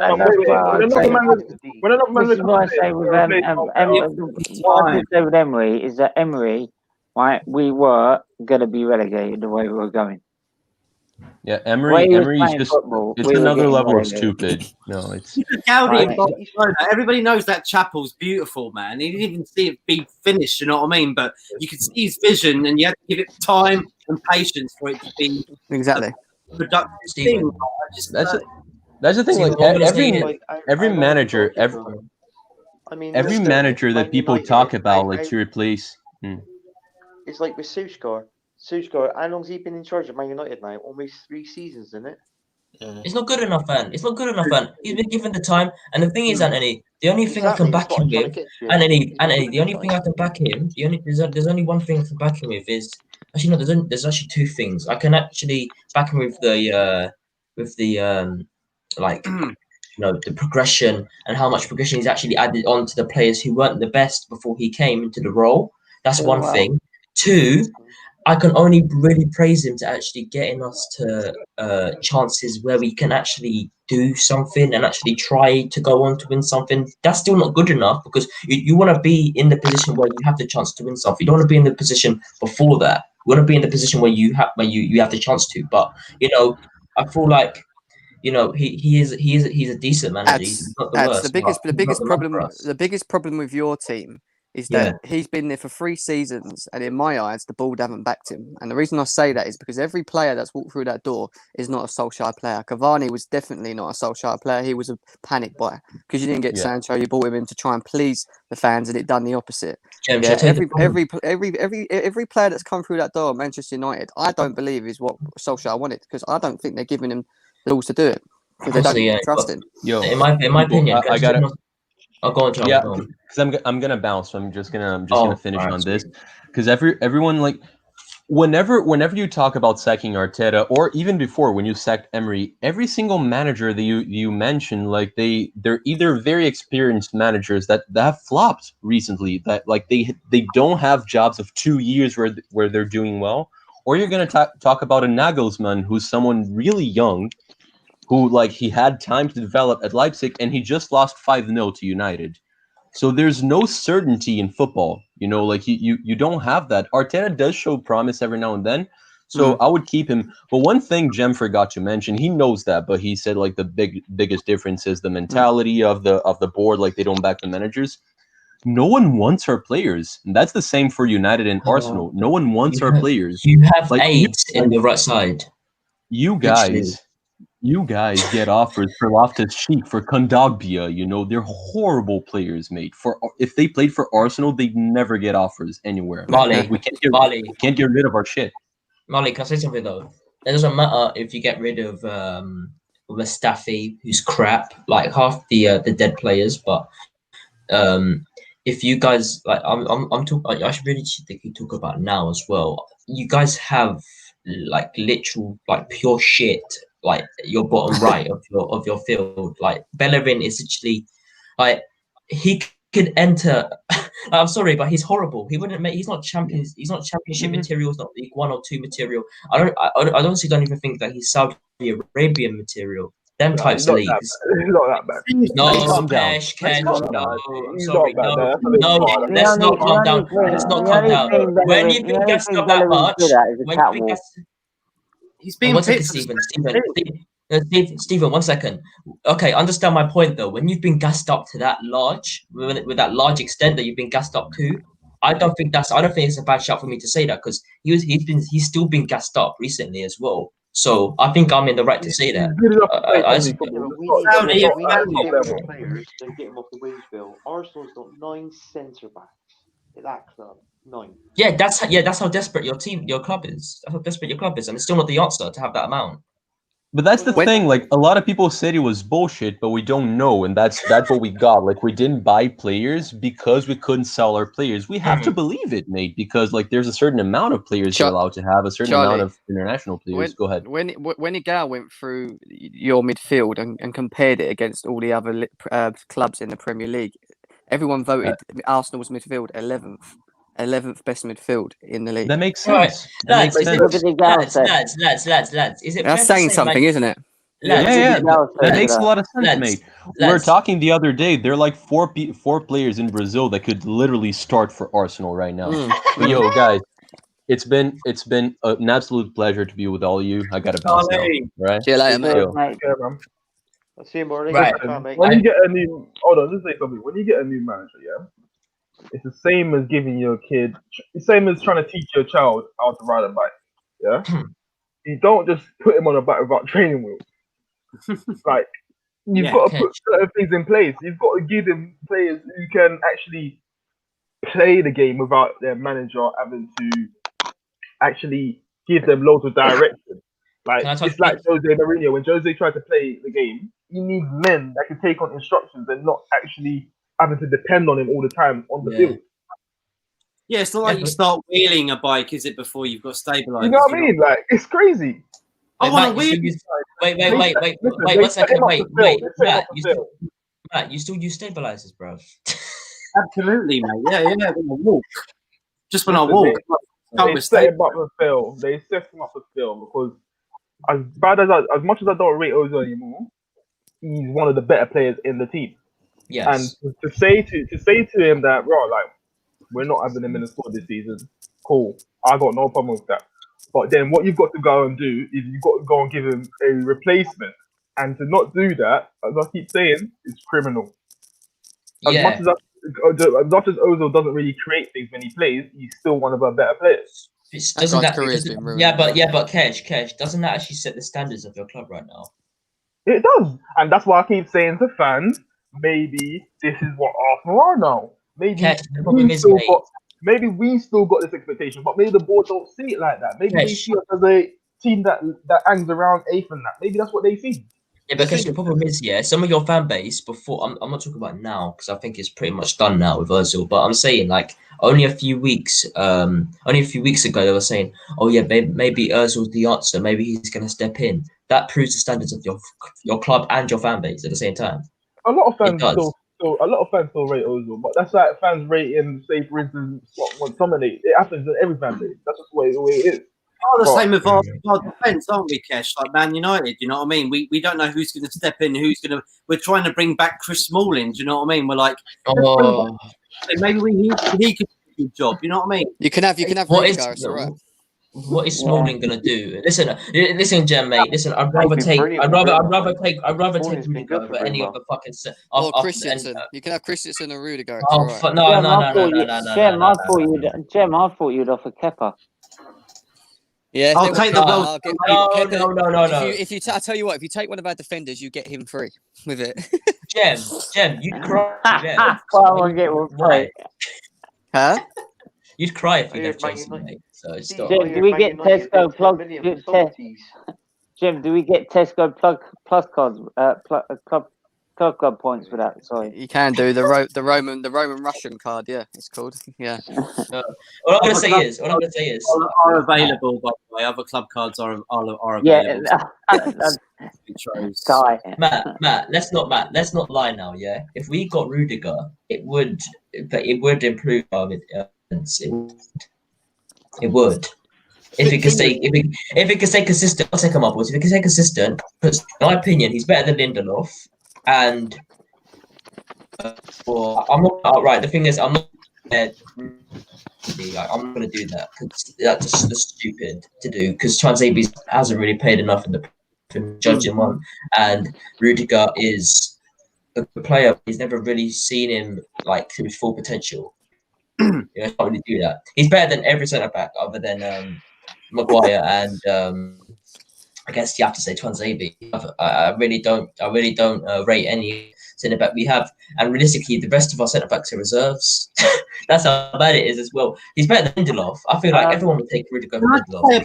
About the Chris Smalling thing, that the fact that he was put into the Italian Serie A team of the year last season, I don't understand. We didn't get any possible back to any team of the year last season, so I kind of wonder, like.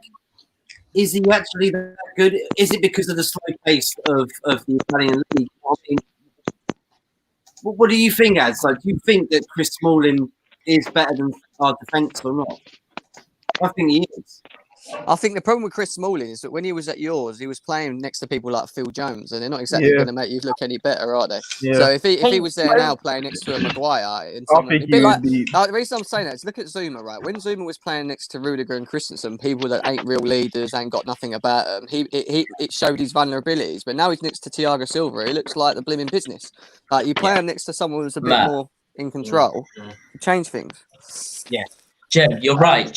But what I'm saying is, one second, Stephen. What I want to say is I want to make a few points. I want to say, for one, people would be like, obviously, no, sorry, Matt. To answer your question, you said is Smalling actually that good? I think he's good. But if we fit him into that team, I feel like he automatically walks in, and I feel like realistically that is because Ollie, as well as us fans, are desperate for actually a centre back who can actually take control in games. And like Jem said, obviously Zuma. In my opinion, Zuma's a great centre back, and I feel like he can definitely go places if he actually does prove himself and stays at the club. I just the thing with Smalling is, he had shit next to him. Like, he was playing with the likes of Rojo next to him, which is sad to say, and it's deep to say that. But in my opinion, there's no excuse to play that bad when you're next to. Obviously, yes, it's gonna lower his game playing next to shit. But you know, if you're gonna come back to United, you need to be on top form. And if you're not top form, then why would you want to come back? But he's been pretty good at Roma. I think he's been solid at Roma. I'm just saying. Is Manchester United the club for him? In my opinion, I don't think it is. I think Roma's his club now. I think he needs to stay there.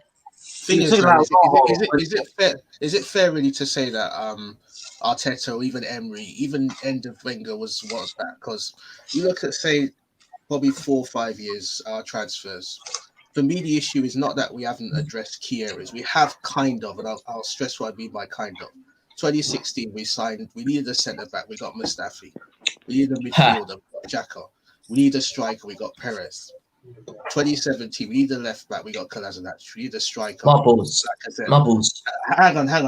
Just let me finish. Just let me land on. 2018, we got Aubameyang. 28, that's January. 2018, I'm probably going to miss out a few, but we got Socrates, we need a defender. Socrates is a bag of shit. We need we got Guendouzi, right? I know I've missed out a few there, but the point is that we haven't tried to kind of address key areas we needed, but mostly on shit players, right? Marbles. So the issue is that the issue really is that obviously as our owner, we'd all recognise that even Jem, Realist and Matt, as non-Arsenal fans, would recognise that everyone knows our issues the owner, right? But how do we get rid of our owner? Or how do we put pressure on our owner? Because there's this thing like this hashtag like last year, we care do you, right? It started off good. Like, it seems KSC realised. Then he got his son. Obviously his son's younger than him. He's more charismatic. He speaks better. He says, be excited, in my crappy American accent. And then we get Pepe. Then all of a sudden, all these accounts, right? And quite big Arsenal Twitter accounts, right? They all kept silent. Shouldn't this like be a continuous thing? So the point I'm trying to make is that obviously the owner's the issue.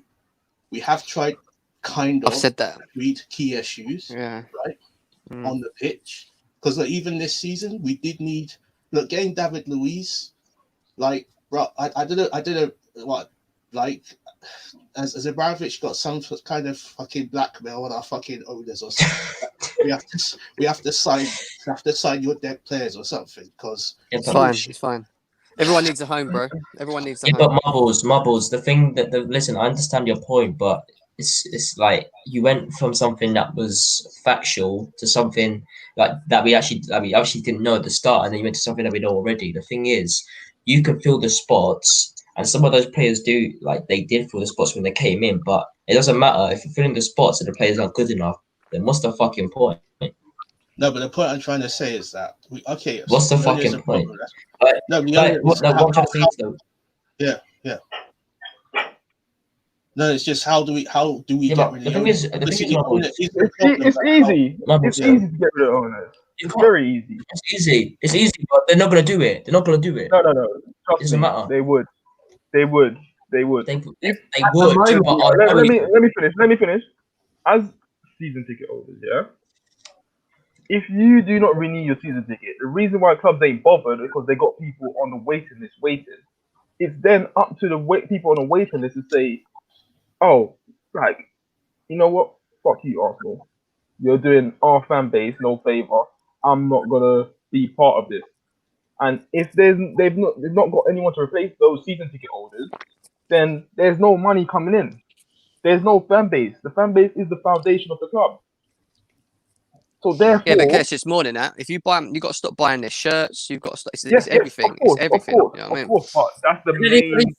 But that's the main part of it, though, because if you're going into a season and there's no fans, the problem is, when I mean no fans, it's not going to work. The problem is with 10 people doing that, there's always one idiot that's going to do it. But that's what I'm trying to say. There's a way to do it, but it's up to us fans to be united and do it. But some fans, it's not even. Our fans are too busy arguing about like everyone having their own opinion. Because you know what it is? It's not even that. People don't want to lose their position as a season ticket holder. That's what it is. They think I'd rather watch my team on the TV, knowing that my team's gonna improve because they're gonna get a new owner, rather than me going to the stadium. You don't have to go to the stadium to be a fan.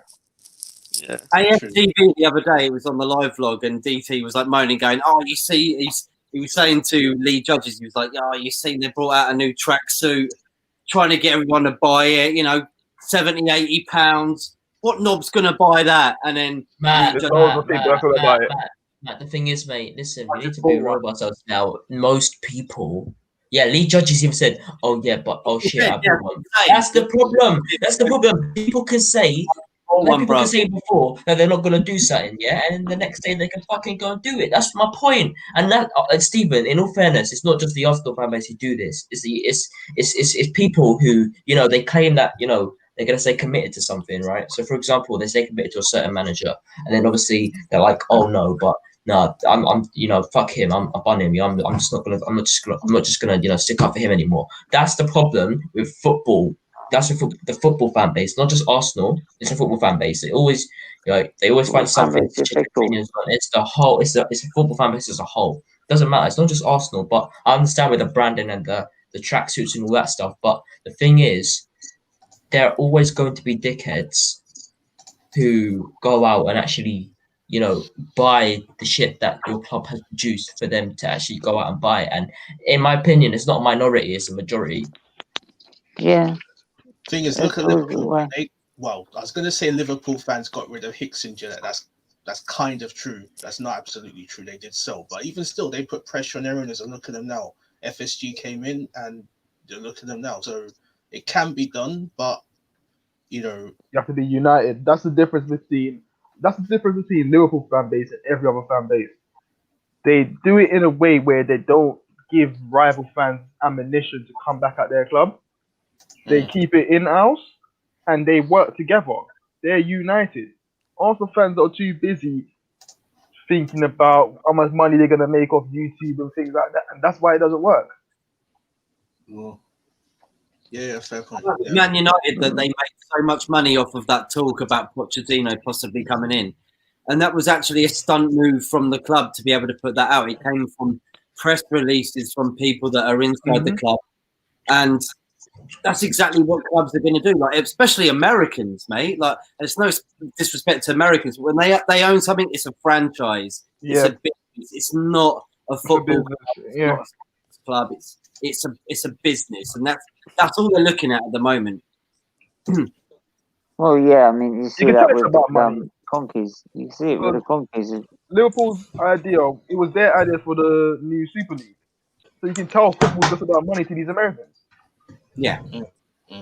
The problem is you got with the hierarchy and the chairmans of football clubs is that if the majority don't pull together and do things, nothing happens. And then you got the idiots that sit there moaning about the owners constantly. But then, like you said, Kesh, they go and buy t-shirts. They go, and, they have season tickets. You're feeding their blimmin' pockets. So you're being a hypocrite. So you either just stop doing that, or do you know what I mean? That bruised banana kick, I wanted to go about it, and I had to resist it. I said, I'm not putting money in these lot pocket. I'm not doing it. But the thing is, Kesh, you go and look. The difference is if you as an individual don't do that, and that's your choice, and you miss out. Like you said, there's another person around the corner to take your season ticket. It's the majority that need to do it. But if there's no point of doing it, if there's no majority behind it, because no one's going to notice it. No, it's going to be forgotten. But I'm noticing it, so I'm not doing it. I'd rather just keep my money. Jem, what is it about Chelsea and like a Roman Abramovich can't actually live in the UK at the moment? Like, Why is he still so passionate, even though he's living in Israel? Like, I don't get it. Well, he went to his first game in, I think, 2-3 years when we was in Russia, wasn't it? When we beat Krasnodar 4-1. That was the first game he's been in a long time to see us. But he's having problems. The thing with Abramovich is the only reason that he's not seeing his club play is because he can't actually get in the country. Yeah. If he was in the country, he would Yeah. be there. If you remember Roman Abramovich when he first come to Chelsea, for a good solid 8 to 10 years when he was here, he was there. He was in the crowds. He was watching the games. You know what I mean? No, he is true. a proper man. I can't knock him. He's half of the reason why we are. Yeah. No, he is the reason why we are successful. Yeah. It's harder for him to get into the country that he might even think about selling up at some point. Seeing as he can't see a game, like you said, it's in 3 years. No, he's got I've seen an interview with him, and he literally, it was on Chelsea TV. And he literally sits there, and he's just breaking down how much he loves the club, and that, you know, that love will never die. He believes that you know, he will be there pretty much I don't think so forever, but the way he was talking was just to say, like, I ain't going nowhere. Well, I'm going to go anywhere. This is it's his baby. This is my baby, and I love the fans, and everyone loves me. And when the chairman's got fans loving him, and you're successful and you're winning things, why are you going to want to lose that? Of course, he's making money from that. You know what I mean? At the end of the day, like, Yeah. it's you know, it's working for us, and this is why we, as fans, we love him, because look what he done. 200 million, there you go, bang, do what you need to do, make us the best again, not get me 1 or 2 players and try and fight for fourth, but actually realise we are declining like Arsenal, Man United do. You know what I mean? It's 2 different mindsets. 2 different mindsets. You look at the players you signed. Look at the players you signed like 2 years ago. Like, I remember when you signed Drinkwater, I was like, "What the fuck? Why are you signing him?" Exactly. And crap. Look at the players you're signing now, like Ziyech, Havertz, Pulisic. Marbles. Don't get me wrong. We've bought a fair share of crap players. Don't get me wrong. That have been shocking. I know that, but it's the fact that he shows the ambition. Do you know what I mean? Lampard's the man for you, in my opinion. I honestly think he's the man for you. Attacking places, like I said. I like Lampard, and I like Lampard too. I'm a little bit annoyed at the beginning whenever all the Chelsea fans are ganging up on him and saying that, you know, he's got to go, you know, he's this, he's that, he's been there a season, what's he done? I'm thinking to myself, you mad? Like, the guy's been given 200 million to go and get the plays that he fucking wants, yeah, and then you're going to sack him after 6 games. Like, what do you think? What do you expect him to do? Like, Jem, I was watching the video I was watching our stream over again, and me and David made a good point. We said that if you guys had won your earlier games, then you guys would be sitting at the top of the table, like, firmly right now, like, comfortably. Like, I would rather Chelsea have them kind of games at the beginning of the season than halfway through a season when we need to win points. Yeah, that's what I'm saying. If they're going to get out of the system, get out of your system at the beginning, because it doesn't matter. You know what I mean? They weren't that was going to happen. Yeah. They weren't going to come on and all be great and play with each other and be these world class players that we know they are in one team. Do you know what I mean? Straight away, it takes time, man. You know what I mean? It is what it is. Last season, they brought in so many players they couldn't really gel, and this season they decided that we'll just fit in the few people that we can get to do the job. And Chelsea have done that as well. They've looked at all the players over that season that they had that ban and thought, this is what we need to potentially win the Premier League. That's what I think. I think we've got all the chance in the world as everyone else to win a league, because it's an unexpected league. I think it's going to be one of them like Leicester sort of leagues where it's just unpredictable. Like, you don't know if it's who's going to win it. But we've got an opportunity to win it. But to be honest, do I still think we're going to win it at the end of the season? No, I don't. I don't expect us to win it. You know what I mean? I'm not sitting there going, yes, we should win it. I'll be happy with 2nd or 3rd and a domestic trophy. I think we need to get a trophy. Don't get me wrong. I do think we need to get some sort of silverware. But I'm not going to put that pressure on us. Jem, I'll be honest with you, mate. As a neutral fan, I'll be honest right now. I feel like you guys will win something. If it's not the Prem, then you guys will definitely win something either way. In my opinion, I feel like maybe the FA Cup could be a good shout, or like another major outside Prem competition, because Chelsea have the squad to do it and they have the manager to do it. And if you combine the two together, then it brings danger to the opposition. If we finish 2nd or 3rd and we got to quarters and semis of the Champions League, say, and we won the FA Cup, I would say he's done very well. That I would actually say he's done well, Lampard. Yeah. I think he's had a good That's- season. Yeah, definitely. Do you know what I mean? Yeah. I do feel like you lot are second favourites now, though. Yeah, City. Who have you kicked out? I feel Liverpool, they're losing way too many players. Yeah, but Way too many players. Kesh. Without, I know they've just lost Gomez, but look at their recent performances, mate. They're still not dropping points, and they're still sitting up there. You can't underestimate them. You just can't. I'm not underestimating them, but I just feel over the course of the season, them not having senior professionals and going to have to rely on a Brendan Williams or whatever the guy's name is. It's going to. There's going to be a time where you will see the difference. For me, where you hurt Liverpool more so in that squad is if they lose a Mane or a Salah, they're done. And they've lost Trent as well. Have they? Yeah, they've lost Trent. Yeah, that's fine. That's your defence gone. But they've got them boys up front, haven't they? Do you know what I mean? And that's the thing. Them boys up front are getting them through games. They've got to be honest. Get some games because of Mane and Salah. But I'm just saying, there's going to be times where you're going to come up against good attackers where it's either they have to outscore them, but outscore them and not concede enough. Yeah, I hear that. Find out. Jem, do you know what I would say?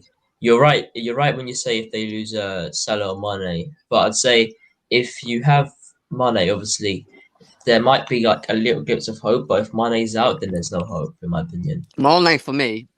If I could pick one player to come in my team and walk into my team now, it'd be Sadio Mane. Best attacker in the Prem, in my opinion. Without a doubt. People can't play out from the back with their two top defenders. Then that's a different game for them. In example, like they always play out from the back, don't they, Liverpool? They don't just hoof it up and then hope to get a goal from that. They always play out Van Dijk. You've seen the way that he plays out. I think Kesh has got a point though, because if they haven't got obviously lost Gomez, Matip's good one game and then injured the next. It's like, who have they got coming in now? I don't even know who's left to go in the defence at the moment. Who have they got? Do we know? Fabinho and Matip, or they play the youngsters. Yeah, but what happens if Matip goes? Jem, you're right. Jem, you're right though. The thing is, it's like no, one second, Matt. You can relate to that. We can relate to that though. It's like with Bailey, who'll have a great game and then he'll be injured the next day. That's the problem. Reckless, doesn't he, Ads? You know what I mean? He goes. No, Matt. The reason, lads. The facts are when he got injured playing for his international squad, that wasn't because of recklessness. That was generally because he hurt himself playing. There wasn't because he threw himself at the ball or anything. He was having a solid game, and then all of a sudden he felt pain in the back of his neck, and then obviously he's out for a while, but. Like I said before, Jem, Stephen, you, Matt, and Anthony, you all know I said he's a player that he takes long to recover, but if you compare it to how long, if you look at the places actually injured, they should take longer. Just proves that he's a fighter and he can come back quicker. But the thing is, I was looking on Instagram and I saw when he was coming back, I was like, yeah, our defense is going to look a little bit more solid because you have someone who can actually dictate a game and isn't scared to show what he's got. But then after 2 weeks, he's injured again, and then we didn't see him after that. But in a way, it kind of balances out for Liverpool because I think part of the reason they've had like the success they had over the last couple of years because they've been not lucky, but they've had thing with injuries because Salah, Mane been fit, Van Dijk's been fit. Van Dijk never missed a game for them. Yeah, never missed a game for them. The only thing I can think of is Alisson. Last season, Adrian came in and he wasn't that good, but he obviously because he's shit. Because he's shit. Face facts, he's shit. I don't know why people rate him. He's horrible. It didn't stop him winning the league, so maybe it's balancing out that they're getting a few big injuries. But I still think they'll be up there. I think the injuries that they have had to Trent and Fabinho are not long term. From what I've heard they're only a month out. So if you think about it, I know a month's there's a lot of football going in these months, but if they can get through a month, I think Fabinho will be back soon anyway. Christmas, listen, what's that, about 5-6 games? That's what I'm saying, serious games as well, like serious schedule. I mean, I looked at Arsenal's games, not easy, mate. You got some really tough ones, coming out. And even Man United. Man United's is horrible when I looked at Man United. They've got some horrible lists. Disgusting what's going on. I think we have Boxing Day, innit? Who? No, yeah, we got Chelsea Boxing Day, innit? Yeah, I think so, yeah. But we've been quite blessed so far, other than playing Liverpool. Match, wasn't it? That will. I think the thing for us is that we need, like, yes, we're doing well, and yes, we're keeping clean sheets, and yes, Mendy improves us. But I just feel like we need to. I need to see us against the top six. I need to see how we get through December before I start saying, yeah, we can win the league at the moment, because there's still too much. It's still too early, man. It's just still too early. Do you know what I mean? I think it's up and down, mate. Like, you know what I mean? Like, you just don't know what's going to happen this season without fans as well. Like, I think anyone could win it right now. I even think like Leeds and Aston Villa and that could do a lot better. I'm not saying they're going to win it, but I just think that anyone can look at the league right now and go, it's ours to take. Do you know what I mean? Aston Villa's attack is deadly. I know Arsenal got a battering from it and they shouldn't, but Ross Barkley, Grealish, and Ollie Watkins is a good striker. I don't think people underestimate it. He is good. He's the kind of striker someone like Arsenal or he was linked with him. That's the thing. Yeah, we was linked with him. I mean, you've got maybe lack of threat. It's because of Lacazette, and I don't understand it because I've read today that Roma put in a substantial offer for him, and we didn't accept it. So it just goes to show. Story of Arsenal's life, isn't it? There's things wrong there. There's so many things wrong there. It doesn't matter. Like, you need to know when to get rid of a player. Oh yeah, definitely. But Arsenal have always had that problem, Kesh. For as many years as I know, every time there's a player, other than barring Aubameyang when he was available, I think you jumped on him straight away when we needed a striker at the time as well. Other than that, when there's been a player available that would, suit Arsenal, you just miss out on him. Miss out. Miss out on him. Yeah. Where's Stephen gone? But he's left. He's left. Nah, man. Hey, Sorry, mate. Are we dragging this out, mate? Are we dragging this out too much? Stephen, sleeping or watching Pornhub or something. You know what I mean? Yes, that's what. Yeah, John Terry's mum. Oh no! Up again, bro, man. Oh god. No, I was reading up Lord of the Rings. Oh, don't fucking start, mate. You know what I just read? Yo, Jem, he was here. By the way, mate. Yeah. Marcus was here. He was here for like 2 seconds. I have got a question. Go on, Anthony. Go on, mate. I just read that Arteta might give Ozil a lifeline, and he might play him within the next couple of weeks. No, it's impossible. No. That's called desperate. No, it's not possible though because he's not involved in the squad. He's not registered. You can't do that. Yeah, I know, but that's what I just read. No, that's It's already been an ownership decision that they're not going to play him. Yeah, it's come above Arteta. Sorry, lads. I'm sorry. To the Arsenal fans, can we agree that he actually wouldn't do much anyway if he played?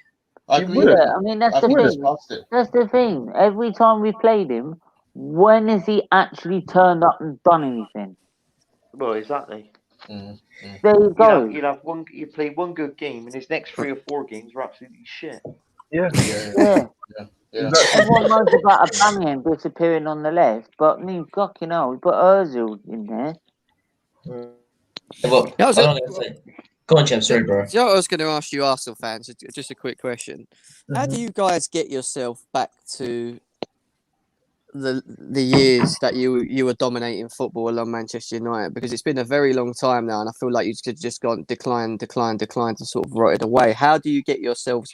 Like, what should you be doing? Like, do you know yourself as Arsenal fans? Other than that, is there anything else that you think that the club should be doing or the team should be doing to push you and excel you back to where you need to be? I'll be getting quality coaches along with ex-players who's actually been there, know what it is to win for this team. It's the mentality as well. So you need those winners who's been there through the years, who's actually gone and done it and experienced it. That kind of feeds back off to the players as well. You know what I'm saying? I hear that. For years and years, Arsenal's never liked to do that. Like, Wenger didn't want old ex-players to come and be there because he feels that they might be a threat to him. Like, I don't understand it. I think we're a good example of that. If you look, you've got Peter Cech in the board, you've got Frank Lampard running, you've got Jody Morris, who was a Chelsea player, as his side man, and Claude Makelele was involved as well in bringing in that scouting new players. Which like these are all players that have played for the club, and they've got the club to heart. They know what's required. Same with United, though. But lads, the difference is we are shit. We are shit. It's the no Cash. I'm sorry to cut you off there, mate. But it's true. Like you can obviously compare Man United to Chelsea. You see all of the ex players that they have involved with the management, the coaching, and like the individual help with like certain players as well. Obviously, Carrick is currently helping Fred boost his game, which I like because obviously Carrick's played in the shirt, and obviously we have a current player right now who's doing pretty well. But I this is the only time I've actually really heard him go across to a player and say, "Yeah, I'm basically gonna take you under my wing just to kind of show you the way and trying to like fill you out so you play like this for a long while because that's what we want from our players to play like that for since like until they leave the club. You know what I'm trying to say? Like it could be so different. It could be so much better at our club because obviously we have the ex-players. We have Carrick. We have Giggs. You have Solskjaer as our manager. But I don't see a movement. I see if there's movement. I have to say it's very very slow, very very slow. But you look at Chelsea. Chelsea are moving fast. Very, very. We always have in history, though. You know what Always it is at move Chelsea, fast, right? We'd finish 10th, and then the next season we'd win it. Like we're like a very up and down, unexpected. So you don't know what Chelsea you're going to get each season. That's the thing. Do you know what I mean? But it's worked for the us. thing is, Chelsea don't let it drag on though. That's the thing. They don't let it drag on. That's true. We're letting this staleness drag on. Like, the thing with Arsenal is that we lack ruthlessness, right? Because there's been so many bad decisions made. Because like I saw something recently, like probably a week ago, probably 2 weeks ago, that we offered Mustafi a contract. And I was thinking, oh god. Like, no, but I've actually read that. I've actually read that's not true though. I've read that they don't know where that's come from. Mustafi himself has come out and said like it's a possibility it could happen, but the club hasn't spoken to me. It's down to the club. So I don't think. Why would you want to sign up? Why would you? Why would they want to sign a fucking an old man? I don't know why. It goes back to the ball. It goes back to the Bulls mentality again. What I was saying earlier. If they're doing that, then they're running the club into the ground, aren't they? Because they know they're not good enough. So why? Because they set low standards, and they think they set. They think they set high standards, but they actually set really low standards. It's ridiculous. Disgrace. More than listen. I'm sorry to say this, yeah. I don't want to bring up his name because other dickheads are available, but Cronky, what a dickhead, prick, dickhead, waste man. Yeah, sorry, go on, bro. Lee Gunner. Oh no. No. Oh god, Kesh, what? brother, listen, call him out. Listen, mate. If he sends shots at you, bro, I'll happily hold your hand. Let's call him out. How did it go earlier with him? What's this? It was calm. It was calm. I didn't watch it. Why wasn't he go there though? I asked him earlier. He said he's not there. Because he's there to stir the pot. You need to ask him when you speak to him still. Yeah. Because guess what? Lee Gunner said he doesn't want to do anything with the Canadian. I think I know anyway, Kesh, to be honest. Yeah. Is Lee Gunner? Go on. It was more of a Prime and Egal argument that showed tonight, I think. Where? On Monstars today. Oh, were they? Well, Prime argues with everyone. Oh yeah. No, actually, it wasn't actually him. It's someone else. Someone else still. Is it O'Shea? Negotiable. I don't even know who this person is. No. Lads. No, it's not O'Shea. O'Shea, Prime, Miguel, Ram. Indiana was there as well. I was there for a little bit. It wasn't Indiana, was it? It's not Indiana. No. Kai was there as well. Probably Kai. Yeah. It was brutal. No, you know what? The show wasn't bad. It was better than the last time. Everyone got to say what they had to say in it. Obviously, the only thing I didn't agree with I don't feel as a fan channel, everyone should be able to come on and have their say. I don't feel there should be a thing where someone should be stopped. Like, for instance, they gotta be stopped to come on. Like, if those people can't get along and not even get along, but if they can't have a debate about football, then both of them shouldn't come on the channel. You know what I'm saying? No one person should request for no one to come on. Was he pushing Arteta out when he was on there today? At the end, you got it in. At the end, he's like Arteta out. Kesh, it doesn't matter though, because the thing is, they're still gonna send shots at each other. We've all told them not to. But what I'm saying is, if they can't do it, then they shouldn't pick a side and say one's allowed on and the other ain't. That's not right. Yeah. Oh no, sorry, no. I thought you were saying, oh yeah, that they should. No, they I said should, if both. I said if one ain't coming on, the other shouldn't come on.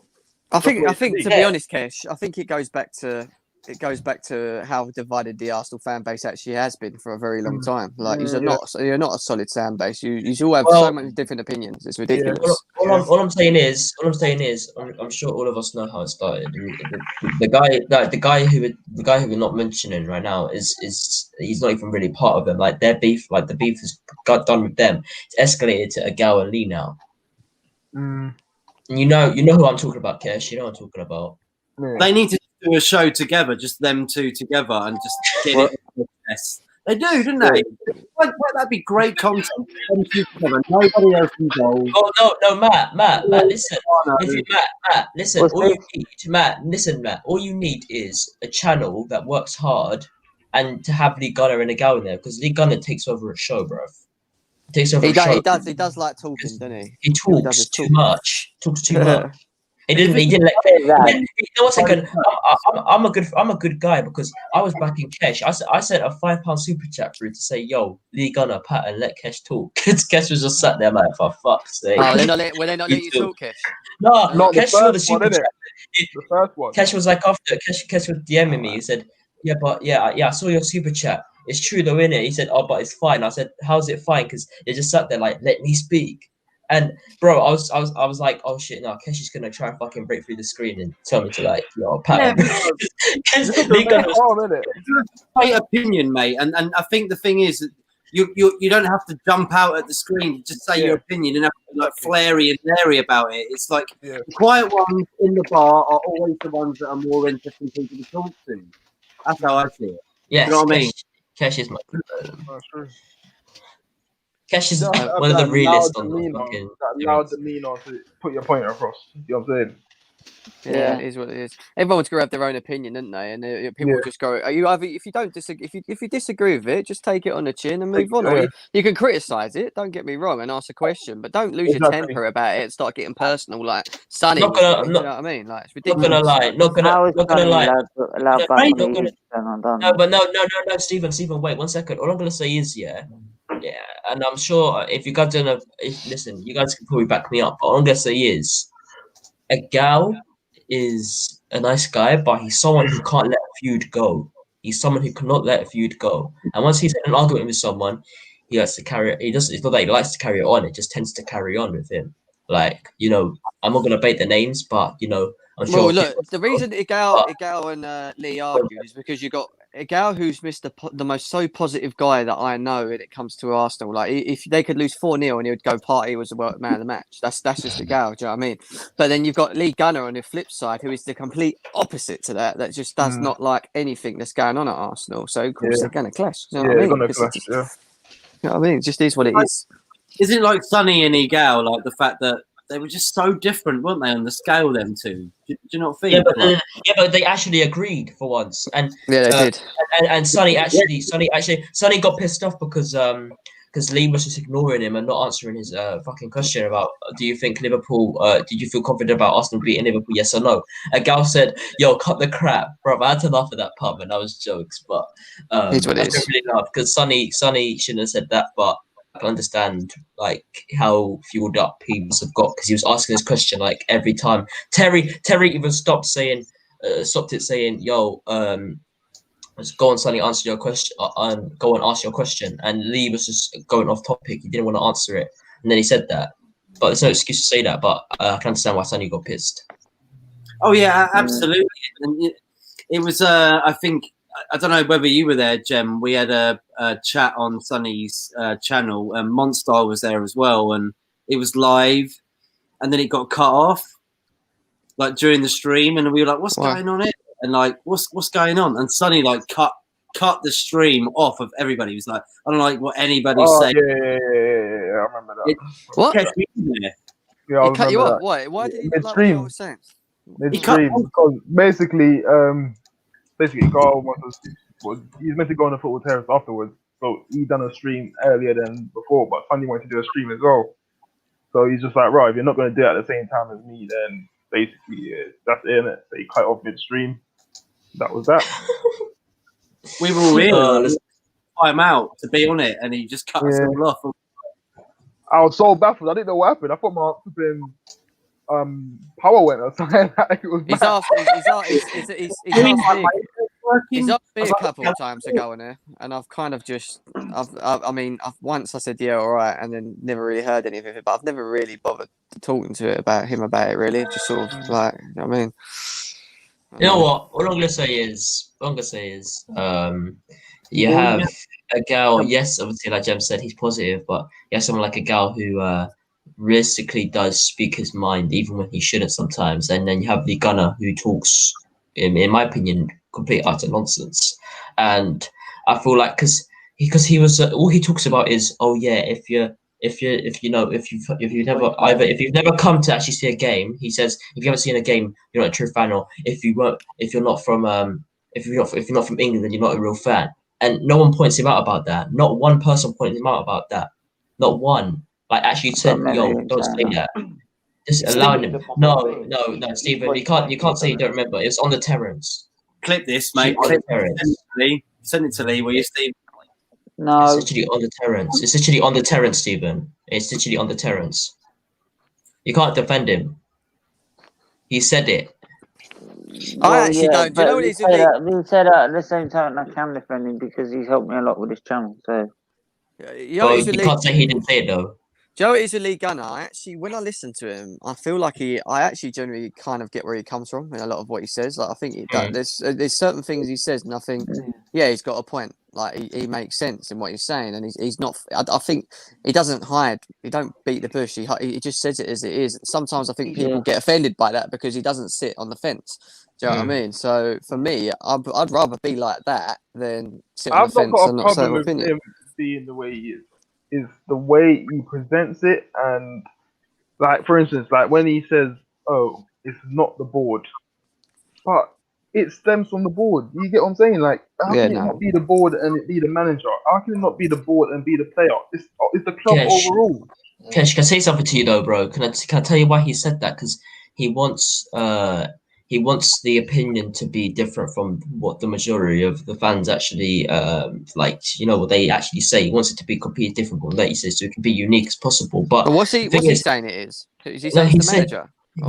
He says it's just the manager, but that literally proves that he's just saying that because he wants to be different from other people and have his own mind. Basically, it's good to do that. It is good to do that, but with that, it's not because that's not true. Arteta's not to blame. Arteta is not to. It's just this brother's just coming to the job. He's just coming to the job, man. And the thing is, like Kesh said, it's like how he acts sometimes. He's done big things for the YouTube scene when it comes to footballing, and I rate that. But you can't go on the terrace and act like the biggest brother from Arsenal. You cannot. It just doesn't work like that. You need to allow people to talk. All and you need to allow people to speak their mind. We're all just fans at the end of the day. Yeah. Oh yes, exactly. And it's like he isn't. It's like he wears like the ghosted crown on top of his head. That's honestly what it's like. He kind of always it's a fact, doesn't he? You know, like he says, look, fact is. And when I listen to it, it's not actually a fact. And then when I watched that whole vlog as well, some people were calling him out on the facts and saying, look, I'm looking it up right now. That isn't the case. And then he sort of stumped back a bit, and I was like, look, it's not all facts. It is opinion. Like, all I would say is, there's nothing wrong with being Arteta out. If you're Arteta out, you're Arteta out, innit? Like, you're entitled to your own opinion. There's nothing wrong with being Arteta in either. You say it with your chest, innit? But it's the demeanor and trying to force it down people's throat. Absolutely. That's what I feel like. You know what I mean? I understand what you're saying, but he generally feels like Arteta out is the answer, and people who think that Arteta in is the answer, he thinks they're wrong. You hit the nail on the head. He thinks they're wrong. It's not. This problem is bigger than Arteta, and that's what we need to acknowledge. This is way bigger than Arteta. I agree, but the only thing I would say with him is that with Lee Gunner is when because he didn't want Arteta there at the beginning. He said from day dot he didn't want him there. He's very consistent with his answers. So if he generally doesn't believe something and he doesn't see it, he just doesn't see it. I understand that, Jem. I understand that, but give me your solution. Don't just say you don't want Arteta. Give me I a hear that. solution. And the only solution you can give is he wants a proven winner. But if you get a proven winner like Jose, we all see if he doesn't get what he wants, it goes wrong. So there's no win-win. Do you get it? Yeah, so if you get Jose in, how do we win? Because he's not going to get what he wants. So therefore, they'll land straight back in the pit of failure. Kesh, they're never gonna. I don't honestly. I feel. You're breaking up. Yeah, but that's. I thought honestly, Arsenal fans. Honestly, there's nothing to believe in. It's not an opinion. The fact is, Arsenal won success, and it will come in time. And in my opinion, as a neutral, I feel like Arteta can be the man to take you back to where you guys need to be if he does it right. As of now, he's not doing it 100% right. He's doing okay, but as a manager who's just stepped into that massive role, I believe he can, but I knew they he need was to going to make improve. mistakes, and these mistakes are him playing players out their position, him not playing players who are better than the ones that he's playing. Yeah. But I expected these things to happen because he's not the experienced manager. But the reason why I'm more of lenient towards him is because I know we're not going to get a manager in who's going to get back the experienced manager, and therefore he's still going to fail anyway. So why not give a young manager who can learn and hopefully progress the way we want him to progress, and give him time, and give him time. Because we as Arsenal fans feel like we're entitled, and we feel like, oh, if we get a big manager, yes, we're going to hit it off from there. It doesn't work like that because you need to work in union with your manager, the players, the board, up until the owner. That's the way you're going to get this club to change. Yeah. Because the thing is, Lee Gunner, I get why people say he's negative. That he is, well, I subscribe to him because I do agree with not everything he says. He's got points that are very valid. But the thing is that he is, well, I can get why people do say he's negative, but let's be frank, the state of Arsenal Football Club for years and years has been shit. So how can you not be negative? So I get where he's coming from, and that he's trying to get the agenda that we need change at the club, and we all recognize that as fans, right? So I get his agenda, not agenda, but I get the line where he's coming from, if that makes sense. Honestly, I think if his agenda was negative to the board, he'd get a lot of views on the side, and then he'd be able to push it more. That's what I think personally. Marbles, but like me and Kesh said, before I let you down, Kesh, I just want to say, but like me and Kesh said, you can't be the guy that has the opinion, obviously, since day one, but make it out like it's factual that he shouldn't be the manager and say that everyone else is wrong because they think that he can take Arsenal places, because most neutrals think Arteta can. And if you're just going to say, oh yeah, you're wrong because you think this guy can lead, just because you've been saying he can't from day one, that doesn't make it right. You know what I'm trying to say, bro? Like Arteta can. That's true. You know, no one knows. Like, for all we know, we could win the league this season, next season.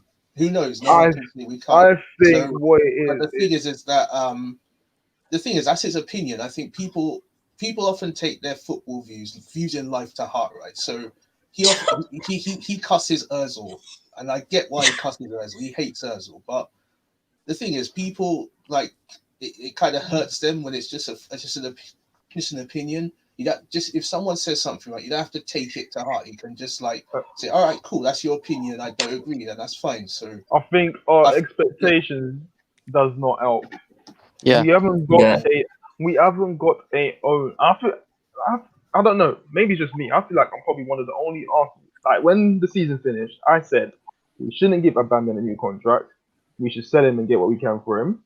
We should move Lacazette on, because I don't feel like us keeping these players and, say, for instance, getting a party and adding one or two players to the squad is going to get us the result that we need. What we should be doing is just, as fans, step back a second, say, you know what, we're not at the level that we used to be anymore.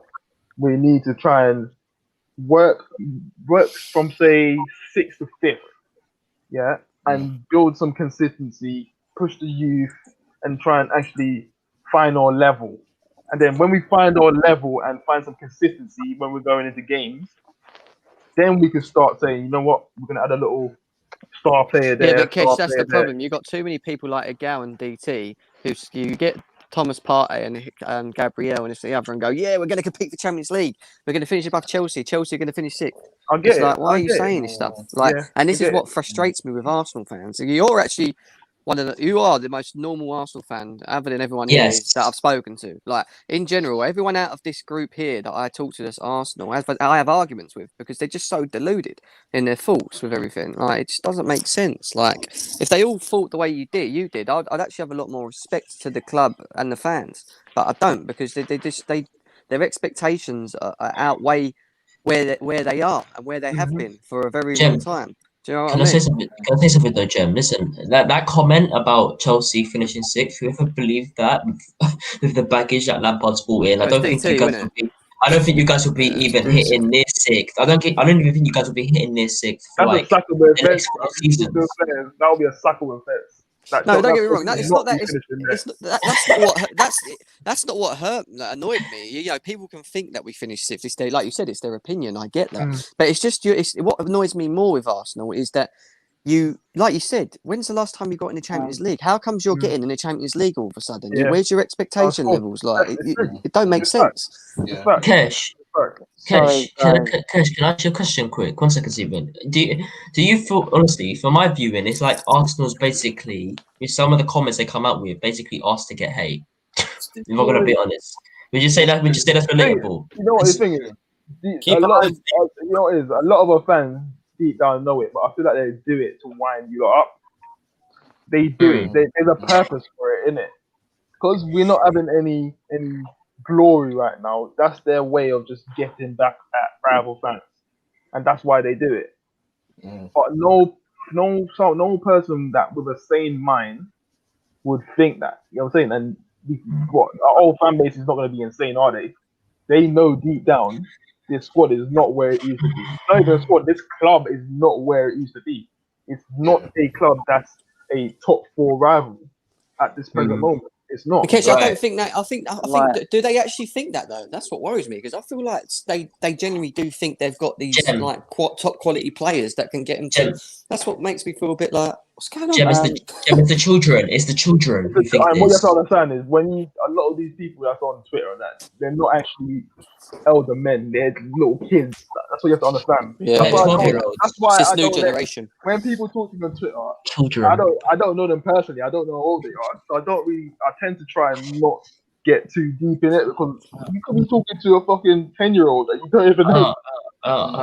You know what I mean? Like, I just read earlier, just now, Henri was doing that inspirational speech to his team, and a young fan, he says, this is one of the most overrated. This is the one. What you say is this speech wasn't inspiration at all, and coming from a player that is so overrated. Yeah. I'm thinking you're definitely young if you said that. And then someone commented with a Bergkamp photo, and the person said, "Yeah, and he's the other overrated player as well." I was like, therefore young. I mean, like, Bergkamp overrated. It's children, Cash. It's children. I said this day one. It's children. Little kids. Yeah.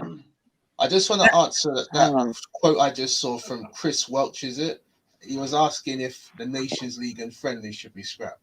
I think it should be scrapped. The thing is, friendlies. Me and Cash could do better in FIFA. The thing is that the Nation League was brought in to stop. Well, not stop, but to limit friendlies. Yeah, limit friendlies. Yeah. So and obviously it's like kind of filters into the Euros.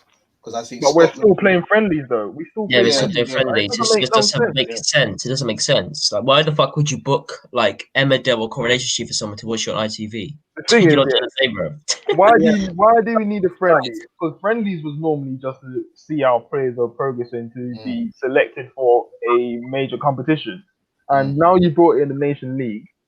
The players don't need to be fit to play for an international team because they're playing during the season. It doesn't make any sense. Yeah, guys. Let's ask Stephen, what are you making of the game tomorrow, mate? And do you think like that question that came up below? Do you think it resembles how you feel? I think people have become sort of accepting about where England are now. Like they don't have any expectations for it. That's probably why they don't probably watch it so much. Even though we have world class players. So yeah, that's the thing. We might have decent good players as well.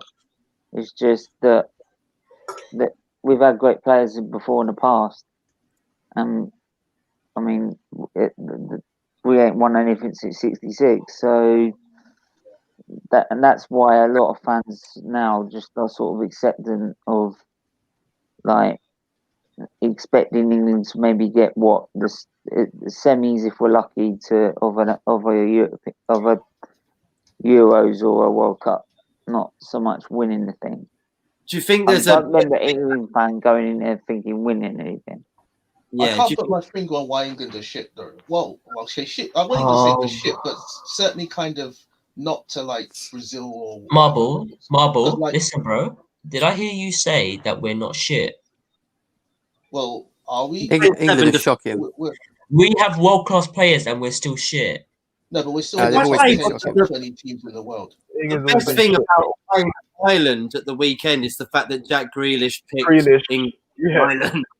They're gonna be on him. I'm sorry, Marbles. But the thing is that for years, like even like you go back to like the 1980s, England did very poor then. It got to quarters and lost to the Maradona thing. Okay, was dodgy. That's facts. But dodgy. We still had top players. Lineker was world class. Beardsley, Barnes, but. Like even in the 90s, Euro 96, we didn't qualify for obvious reasons. Like we hosted it, but that team still had some top level players. Shearer, Sheringham, McManaman was good. Seaman was good. Adams, Ince, Platt, but it still lost to Germany. Then I can't put my finger on why it's going to be crap because you can't say we've always had shit players. We're not like say Marbles. That's the point. That's the point. We haven't got shit players. We have good players, but they just don't play to the standards that I've set as individuals. Like they actually are great players. And look at 2018. If I'm gonna talk about like opinions or whatever or crap like that, but the thing is, 2018 we played well. And we scrapped it. We shagged ourselves literally at the last second of us having a chance to get to the final. Facts. Yeah, that's we shagged it. That's true. When we came up against Croatia, we didn't do as well as we should have. But the point I'm trying to make is that I don't know why England are crap. You can't say we're like a country like, say, with all due respect, like Finland. I know Finland beat France tonight, but they're not at our like level. They're not. Like, Marbles. The short and simple answer to it, mate, and this is the way I look at England, is that you should never have expectations of them because what have they won? Yeah. Yes, they've got all these great players, but what have they won since 1966? Nothing. Yeah, that's listen, you know what I'll say? Didn't they in France? Okay, cool. So we can. Yeah, but that's a disgrace because. No. The thing is, though, is that I get what you're saying. We've never won the Euros. You haven't won anything since 1966. That's true. But you look at like our league's the biggest. Well, I was going to say our league's the best in the world. It's the most followed in the world, right? We have some of the biggest clubs in the world. Our stadium's the best. Look at the infrastructure, like the money we have. So in a way, you can say we should expect more. But I don't know. They're not technically the best. That's the problem. Yeah. Yeah, but marbles though. Listen, mate. To back your point though, you said obviously Jem was talking about expectations that we shouldn't really have any. He's right, we shouldn't. But the thing is, we've won something. But you look back to club football, Tottenham haven't won anything, and people still have more hopes for them to actually win something than England. That's sad, brother. That's actually deep. Like sad. And not just, I can feel sorry for that team. It's deep. Like you should feel bad for every single player that played before. How many world class players has England got though? Well, I'd say two. Kane and Sterling, in my opinion. I don't even think Sterling is world class. I don't think. I think Sancho maybe. I don't think Sancho is world class. But to be honest, I don't think Kane. Do you know what though, Kesh? The problem with world class is everyone's opinion of world class is different. There's no correct way of world class. You know what I mean? True. So It's Like people like Ram who think you have to have won a trophy to be world class. yeah. Yeah. I think Listen, world class comes down to consistency over a longevity of your career. Mane's a perfect You're right. example. Mane's a perfect example of consistent, skillful, talented, and actually does what he's meant to do.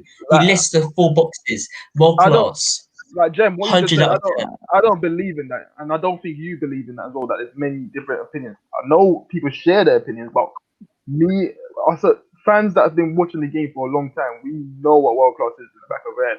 If you watch the likes of Van Nistelrooy, the Henrys, and you watch what they've done over a period of their career, that's what you call world class.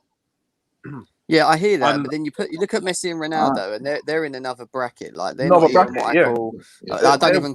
They're not beyond even world class. Yeah, they're beyond world They're class. beyond world class. But then the way I look at it is that you should tier things. You should have 2 tiers: tier 1, tier 2, and then, for example, like for me, I'd put Mbappe in tier 1, and for example, someone like Rashford in tier 2. It's not that I don't think he's world class. It's just that I don't think they're at the same levels. Does that make sense? It's different levels. Yeah, that's a good idea. We should do that for an episode on our show. Yeah, we will. I agree with that. Without a doubt, I agree with that. It's like when people were saying there's comparing Griezmann to Neymar. I said no, Griezmann's just a level below Neymar. But, yeah, it doesn't mean he's not world class though. Doesn't mean I hear what you're saying. I hear what you're saying. Like obviously I can say like for example if next season Rashford plays better than Mbappe, which might be impossible, but if he does, I'm not going to be a United fan that says, Rashford's better than Mbappe. No, it's not about that. It's consistency, and Mbappe is way more consistent than Rashford. What I'm trying to say. I think Steven's trying to say something. Steven. Yeah, I'd love to continue, but I am knackered. Go on, mate. Yeah, no worries. Falling asleep, mate. Yeah, I don't know. looking like to say that last half an hour. Mate, honestly, just jump in and tell us, man. If you know what we like, we can talk forever. Yeah. We're live, mate. We're just going. Do you know what I mean? Yeah. Like, are we live? Go with the flow, yeah. Yeah, I would say jump and do a late show on ours if you want, but it's a bit late, isn't it? Let's do one now. What'd you say, Joe? We could have done a late show on ours, but we'll do it. We'll do it tomorrow. We've got a show tomorrow anyway. So, just show me, send me the link or something.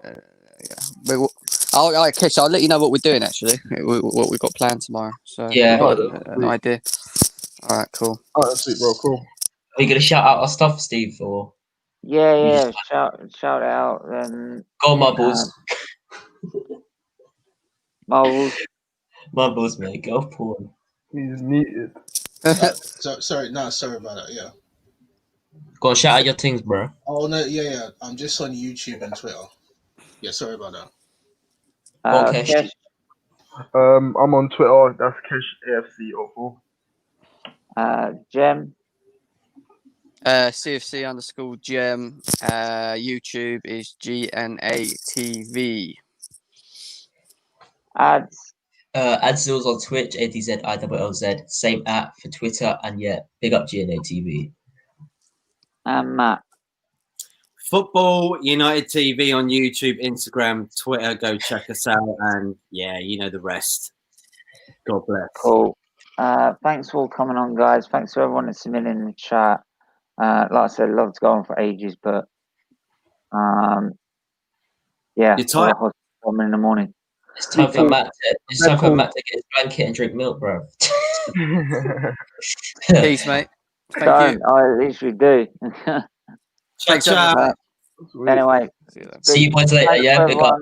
Cool. Thanks for everyone who tuned in, and speak to you guys soon.